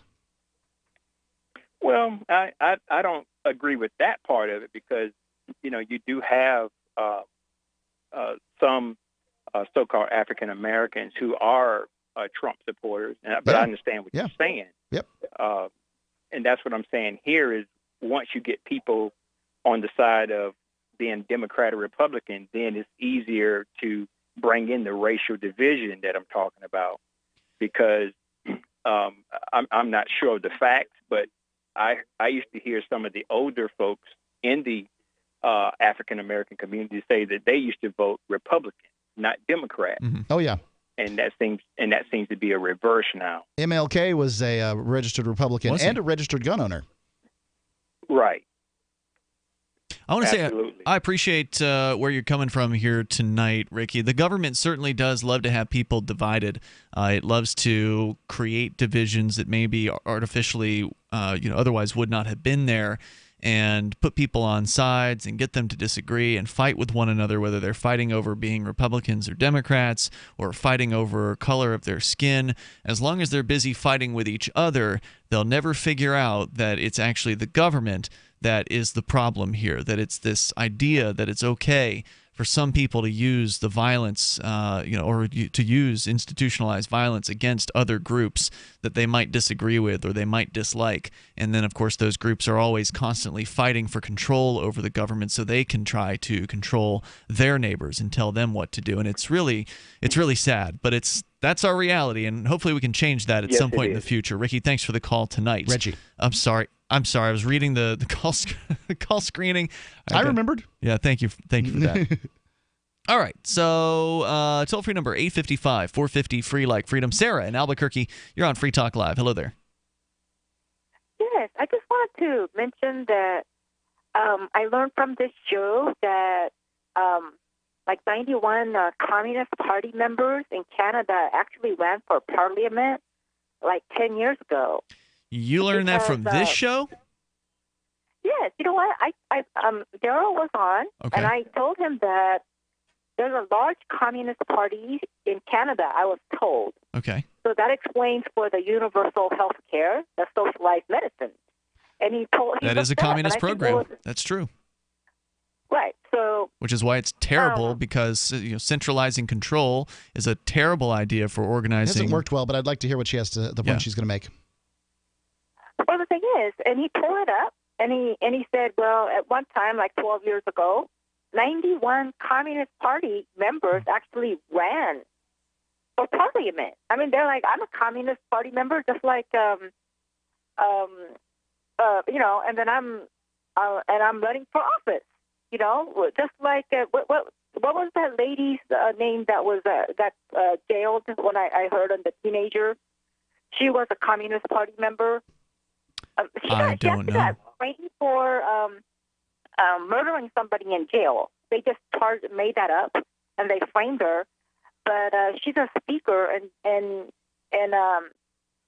she actually was a vice president of Communist Party, and then she ran for office. Well, I think the point that you might be trying to make here is that the commies running for office might have affected the political landscape in Canada. And I think there's an argument to be made that, when a group fields candidates that have I don't know if you would call it a principle in this case, maybe some sort of principle that they're pushing, there's a possibility that the political structure could move in their direction if they're perceived as a game changer or perceived as somehow influential, and the other political candidates want to pander to that voting base. That's certainly a possibility, and we're out of time for tonight. If you didn't get on the air with us, you can join us tomorrow night for our live Sunday edition, because we do this 7 nights a week from 7 to 10 at night Eastern Time. And don't forget, it is time to set your clocks back an hour when you go to bed tonight. We'll see you tomorrow.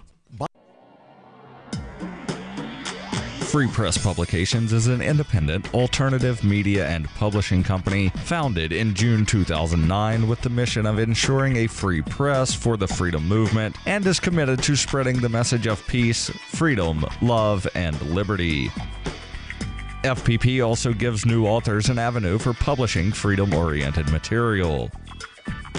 FPP brings you daily news and commentary on the website fpp.cc, as well as a daily 5-minute newscast, FPP Radio News, and weekly news, views, and commentary in the FPP Freedom Minute and Peace, Love, Liberty Radio at fppradio.com, and the monthly newspaper FPP News at news.fpp.cc. Find FPP online at fpp.cc.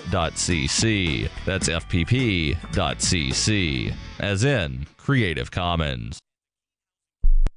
This Your Family Today tip is brought to you by Ovaltine. Give your kids the nutrition they need to be their best. Visit us at ovaltineusa.com.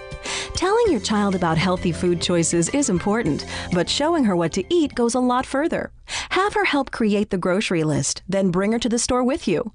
Picking out healthy foods together helps kids get in the habit of thinking about what they're eating every day.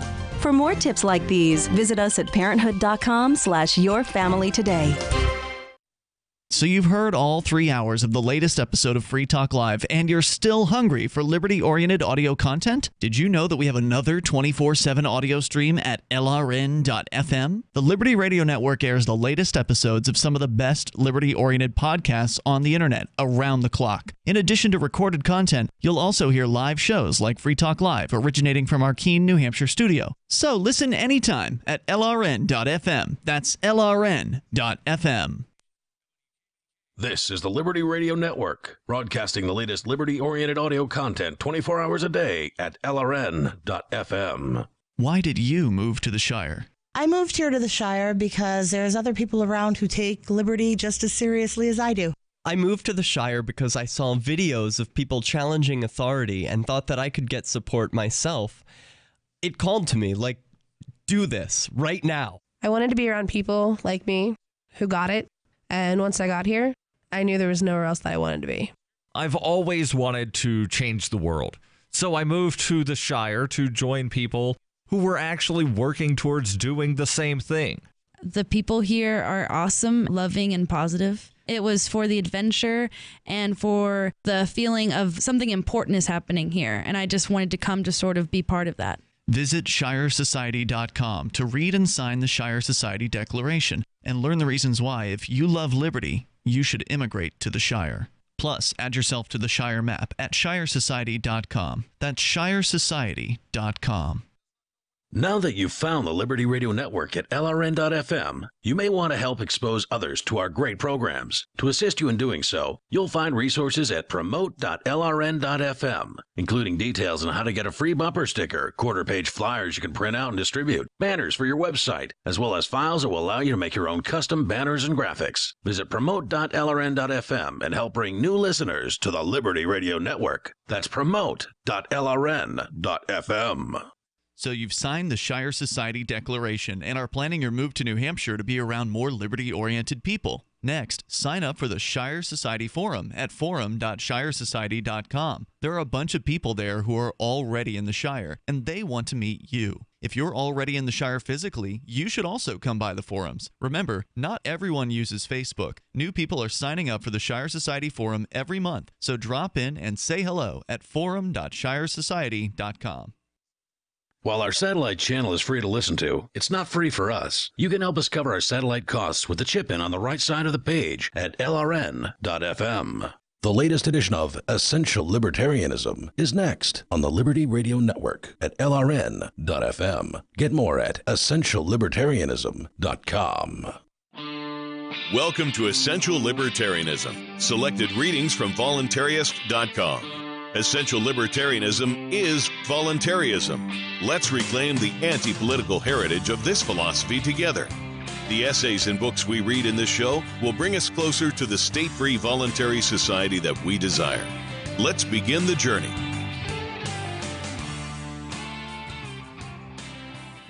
What Voluntarism Means to Me by Carl Watner, June 2014. I don't have any special qualifications to define voluntarism, except that I've been publishing the Voluntarist newsletter since its inception in 1982, and I'm a long-time student of the concept. Both in historical tradition and in contemporary usage, voluntarism coincides with my personal philosophy of nonviolence and non-participation in politics. With special thanks to all the voluntarists of the past who have contributed to this tradition, I offer the following personal statement of belief. 1. I condemn all invasive acts and reject the initiation of violence. This is what many today call libertarianism. 2. I assert that the state acts aggressively when it engages in taxation and coercively monopolizes the provision of public services. Many disagree with this assertion, but those who agree with it would generally label themselves anarchists. 3. The anarchist insight into the nature of the state, that the state is, inherently and necessarily, an invasive institution, serves to distinguish the anarchist from the libertarian, for my purposes here. In other words, not all libertarians are anarchists, since some libertarians view limited taxation and limited government as non-invasive and legitimate. 4. I hold the doctrine, which is common among anarchists, that all the affairs of people should be conducted on a voluntary basis. I do not argue for the specific form that voluntary arrangements will take, only that coercion be abandoned so that individuals in society may flourish. 5. The burden of proof is on those who attempt to justify the state, in whatever form, since they are trying to prevent people from peacefully using their own property in accord with their own desires. 6. Although it is not incumbent upon them to do so, some anarchists try to present their vision of a future stateless society. Based on these visions, we find many different types of anarchists. 2 chief issues which have divided anarchists historically and theoretically are the questions of 1, how property will be owned in a stateless society, and 2, what means will be used to remove the state from our lives. 7. I am an individualist anarchist because I recognize the validity of the self-ownership and homesteading axioms. The individualists advocate private property, both in property for personal consumption as well as in the means of production. Collectivist, communist, and syndicalist anarchists, on the other hand, support some sort of community ownership of the means of production. 8. Like all voluntarists, past and present, I commit myself to shunning participation in the electoral system, and also reject violent means of fighting or sabotaging the state. Violence is no substitute for convincing argument. People must come to the conclusion that the state is not a necessary social institution. Rejection of the political means and violence is premised on the voluntarist insight that governments depend on the cooperation of those they rule. Etienne de Aboisi, a mid-16th century Frenchman, was probably the first to call attention to this observation. If enough people withdraw their consent, the state will fall of its own accord. The voluntarist statement of purpose explains it thusly. Voluntarists are advocates of non-political, non-violent strategies to achieve a free society. We reject electoral politics, in theory and in practice, as incompatible with libertarian principles. Governments must cloak their actions in an aura of moral legitimacy in order to sustain their power, and political methods invariably strengthen that legitimacy. Voluntarists seek instead to delegitimize the state through education, and we advocate withdrawal of the cooperation and tacit consent on which state power ultimately depends. 9. Thus, graphically displayed, there would be a large circle labeled libertarians. Then there would be a smaller circle within the libertarian circle, which would be labeled anarchists. And within the anarchist circle would be yet a smaller circle labeled voluntarists, for those anarchists who reject electoral politics and embrace peaceful change. 10. I think that H.L. Mencken pretty well summarizes my sentiments when he wrote in the Forum of September 1930, quote, I believe that all government is evil, and that all government must make war upon liberty, and that the democratic form is at least as bad as any of the other forms. But the whole thing may, after all, be put very simply. I believe it is better to tell the truth than a lie. I believe it is better to be a free man than a slave. And I believe it is better to know than to be ignorant. End quote.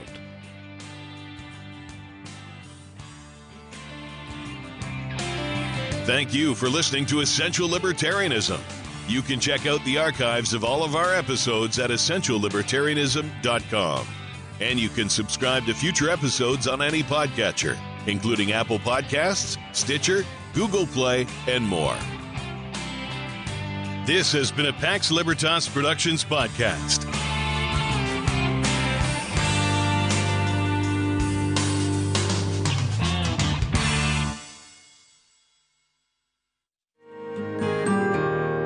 So the protection of life, liberty, and property is what the Free State Project is all about. But it's an effort to move 20,000 people who understand. It's about demonstrating to the entire country that, yeah, we can have a free market, a truly free market. Making it just a freer, great place to live.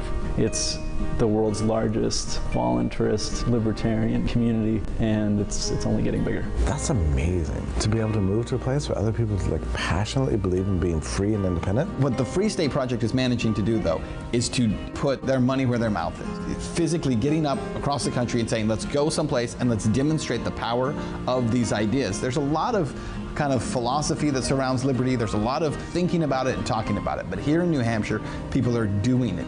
101 Reasons Liberty Lives in New Hampshire, a documentary by Free State Project early movers. Watch it free at 101reasonsfilm.com. 101reasonsfilm.com.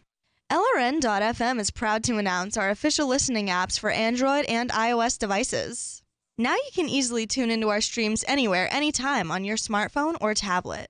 Just visit apps.lrn.fm or search for LRN.FM in the Android or Apple app stores. Please download, rate us 5 stars, then share the link on your social media and let your friends and family know how you're listening to LRN.FM. Download it now, free at apps.lrn.fm. The new 4th edition of Healing Our World, The Compassion of Libertarianism will take your understanding of liberty to a deeper level and has over 1,300 updated references, new cartoons, and a foreword by Dr. Ron Paul. With discounts for multiple book purchases, the 4th edition of Healing Our World is a great gift for the liberals, pragmatists, environmentalists, and Christians in your life who think libertarianism is cold-hearted. Get yours today at healing.freetalklive.com and use promo code FTL for a $5 discount. Help get LRN.FM into more ears. Visit promote.lrn.fm for a free bumper sticker, flyers, banners, graphics, and more. Promote.lrn.fm. The latest edition of We Are Libertarians is next on the Liberty Radio Network at LRN.fm. Get more at WeAreLibertarians.com. You're listening to the We Are Libertarians Network. Learn more at WeAreLibertarians.com. We are supported by listeners like you. Donate per month or make a one-time donation through PayPal or Patreon at WeAreLibertarians.com.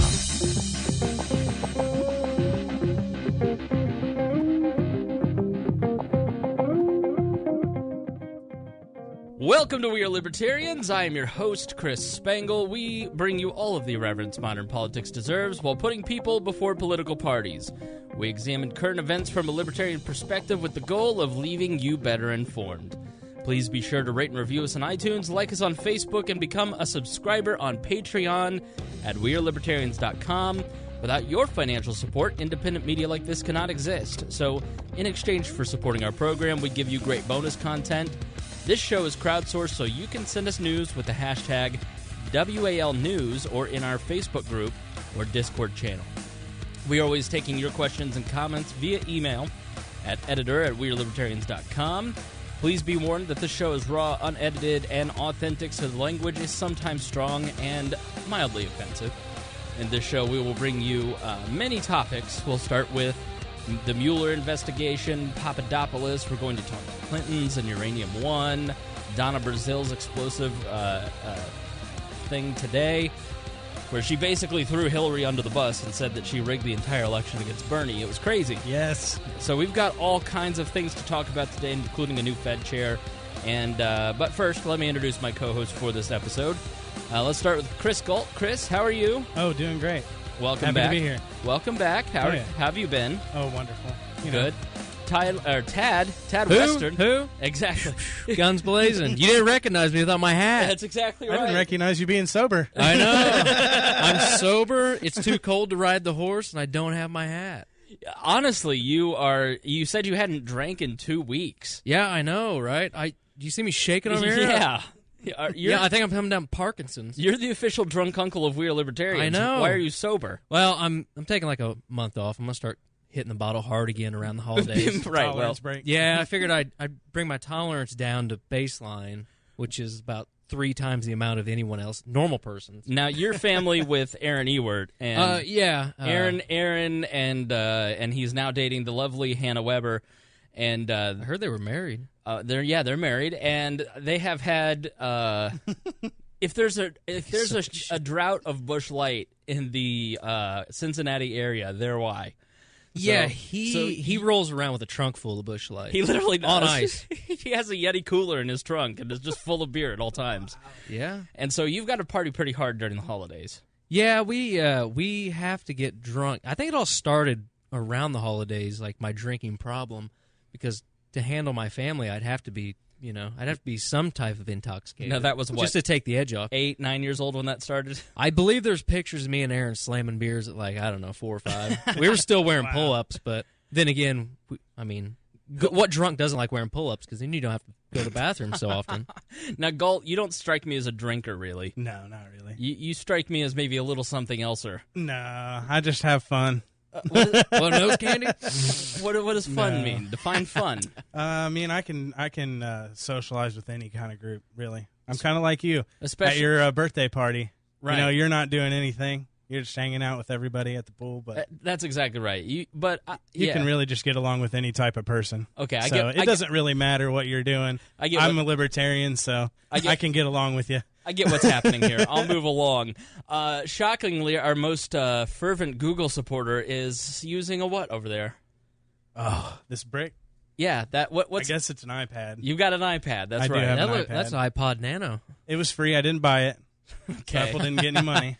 Yeah, you got to make that clear so Android doesn't pull your. I'm using funding. it for its large screen. I'm using a Google app on it called Google Keep. You can use it for note taking. It's really, really good for note taking. Or you could use Evernote, which is superior, but it's okay. It's fine. Or you could just have an expert memory like I do. I like live collaboration like Google Drive. I get that in Google Keep. We can work on a note together, like in Google Docs. Yeah, you can have that in Evernote. Yeah, but it's not through your Google. Exactly. Yeah, the Google doesn't get a look at it. Right. Hey. Google, which founded the somebody's going to see all of my stuff. I'd rather it be Google than the government, and I'd rather it be one company than 100.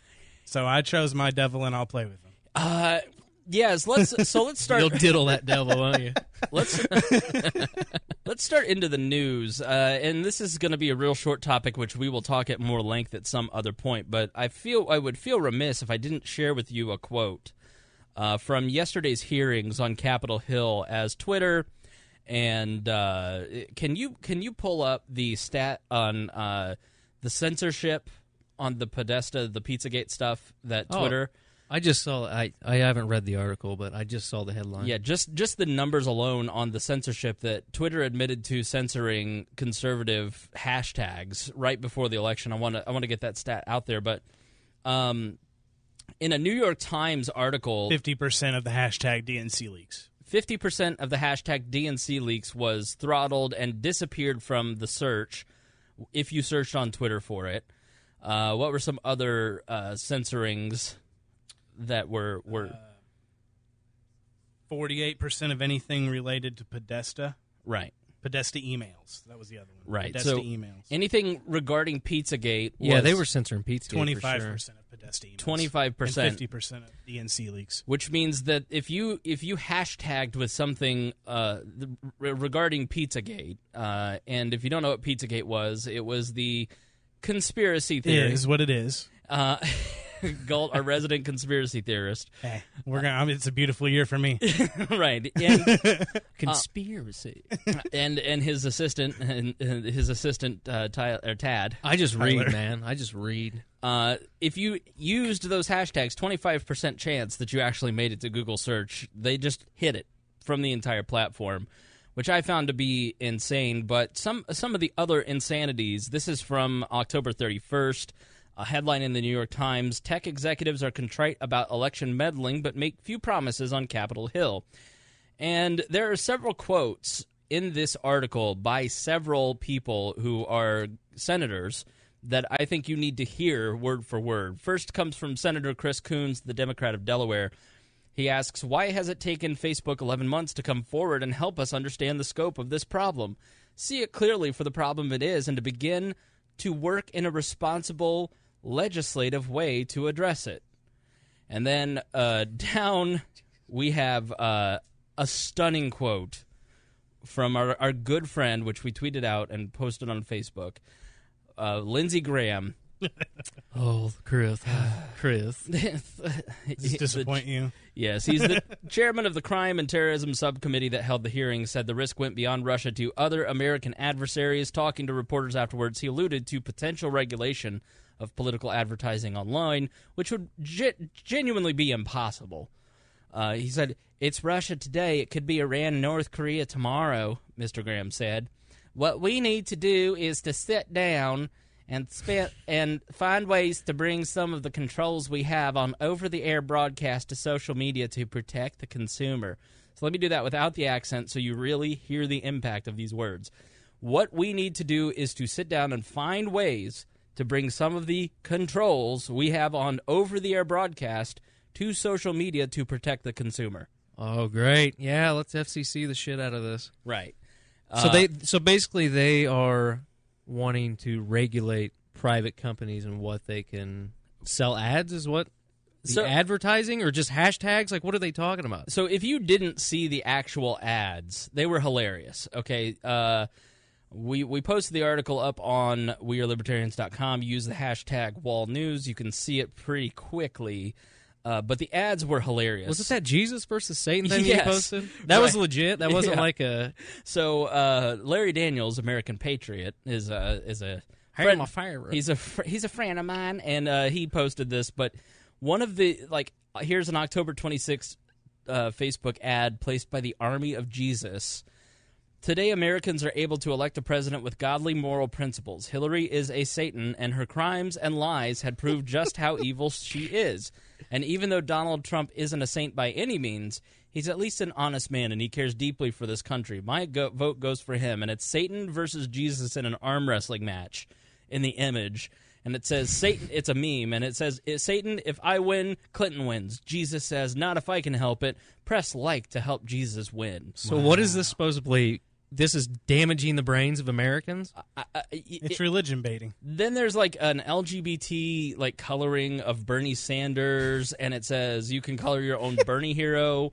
There's a new coloring book. There's no white crown, though. How are you supposed to do that? They called Buff Bernie. It's if you really look up the actual things that were shared, it was so completely ridiculous. What is the problem with this, though? I've heard it in the news, but I don't get it. Are they saying that this is meddling in the elections? That people are running cartoon ads? Somehow this is influencing that a free marketplace of ideas that is dangerous. that a private company, and that it needs to be regulated and put into the hands of the few, just like the mainstream media is, so that only small group of conglomerates own and run that industry. Oh, so just and that's like how they want to do it with just, Facebook and Google. They can be those dominant structures in social media, and no one else is allowed to enter that space. Just like what they did without jumping through a million regulatory hoops. With Hearst in the fucking newspapers. Vibs is in the dear leaders court trolling. Love it. So basically, 126 million people actually saw these ads, and we've talked a lot about. And how many people voted? Exactly, not that many. Jesus fucking Christ! It's probably all kids that saw them. We're talking about $100,000 spent on Facebook ads, and sorry, that's me.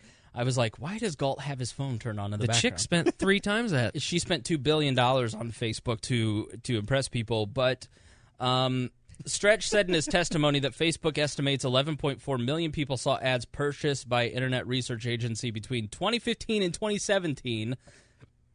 And then basically this equals it's a tiny fraction of the content on Facebook. And he says this equals about 0.004% of content in news feeds, or approximately 1 out of 23,000 pieces of content. Put another way, if each of these posts were a commercial on television, You would have to watch more than 600 hours on television to see something from that group, the Internet Research Agency. That's like one season of Game of Thrones. Right. So we're not talking about anything that was even remotely... it's bullshit. They want to get control of the internet. Yeah, I know it is media. bullshit. What are they going to do about the bots and everything else on Twitter? What are they going to do about all the bots on Reddit? Anything we can do, upvote and downvote shit on that are pro-Trump or pro-conservative or what libertarian. Exactly. And then they hide anything that has to do with Democrat meddling or this isn't. Yeah, this is bullshit. Go ahead, Galt. It's just anything that they can tie back to that Russia-Trump narrative. Yeah. And this is, even though this is nothing, it's something that they can tie back to and talk to. While carving out those little exemptions that give them control over an industry and a place like Silicon Valley where they have very little control. Mm-hmm. Now, hopefully, like, the tech companies are like, fuck you, we're a private company, right? They're going to try, but they're also kind of capitulating a little bit. I mean, if you really look at Google, when they went into China, censored their searches for the Chinese government because they wanted access to that market. Yeah. How can Facebook make sure they don't become MySpace? Well, by getting in bed with the government. Right. Well, what are they going to do? Regulate them like a utility? Well, what happens when they just say, you know what, everybody goes, well, fuck you, and it's fine. Well, what we're off here. Well, what Facebook started to do is they started to roll out a new feature. Basically, there's a new tab, and every page goes to that tab, and every personal account is what you see in your news feed. And so Facebook is founded on the idea that you can connect with your friends and family, right? And then they allowed brands to get involved, and they make money off of brands. And that's where the bulk of their income comes from in Facebook advertising. But they also are starting to realize that people are exhausted by it's the Trump effect on Facebook. You log in and it's nothing but fighting, and people are getting tired of that. And so I think they're going to eventually take pages and brand pages and put them on a separate tab and put personal profiles in your main news feed. So they're going the MySpace route. So you can click on the music route, right? You know, and then you can add an ad to your page if you want to. Right, but here's the problem with that. If I, as somebody who buys Facebook advertising for work and for my private clients and for We Are Libertarians, like what am I paying for? I'm paying to be hidden. Like, I'm not going to get results that way. You have told me that, and I can tell you that. If you're a small business, Facebook is the only place to advertise on. Like, that's it. That's like Google ads can help, but if you don't have $50,000 to spend on a television campaign in a local area, you're kind of hosed. So your best bet is to put $10,000 into Facebook ads. So what are they going to do? How are they going to distinguish between a private account, say a business that's ran, right, that just spams the shit out of people, right, spam posts, and doesn't pay anything? Well, is it just the paying, or is it the spamming? Is that what problem does the government have here? So if you want, because that would be like meme pages could get shut down. It's exactly right. Well, that's what they want to get rid of because my Pepe. Right, they want to get rid of that goddamn frog. What they will then do is they will sign strategic partnerships with people like the New York Times. Oh yeah, but fake news. But the failing New York Times. But the We Are Libertarians of the world will not get access to your Facebook feed. We will be stuck in that other tab. And it was really interesting. It's again from 2002, and so many. This is pre 9/11, and so many things that he writes about in 2002 before 9/11 happened have happened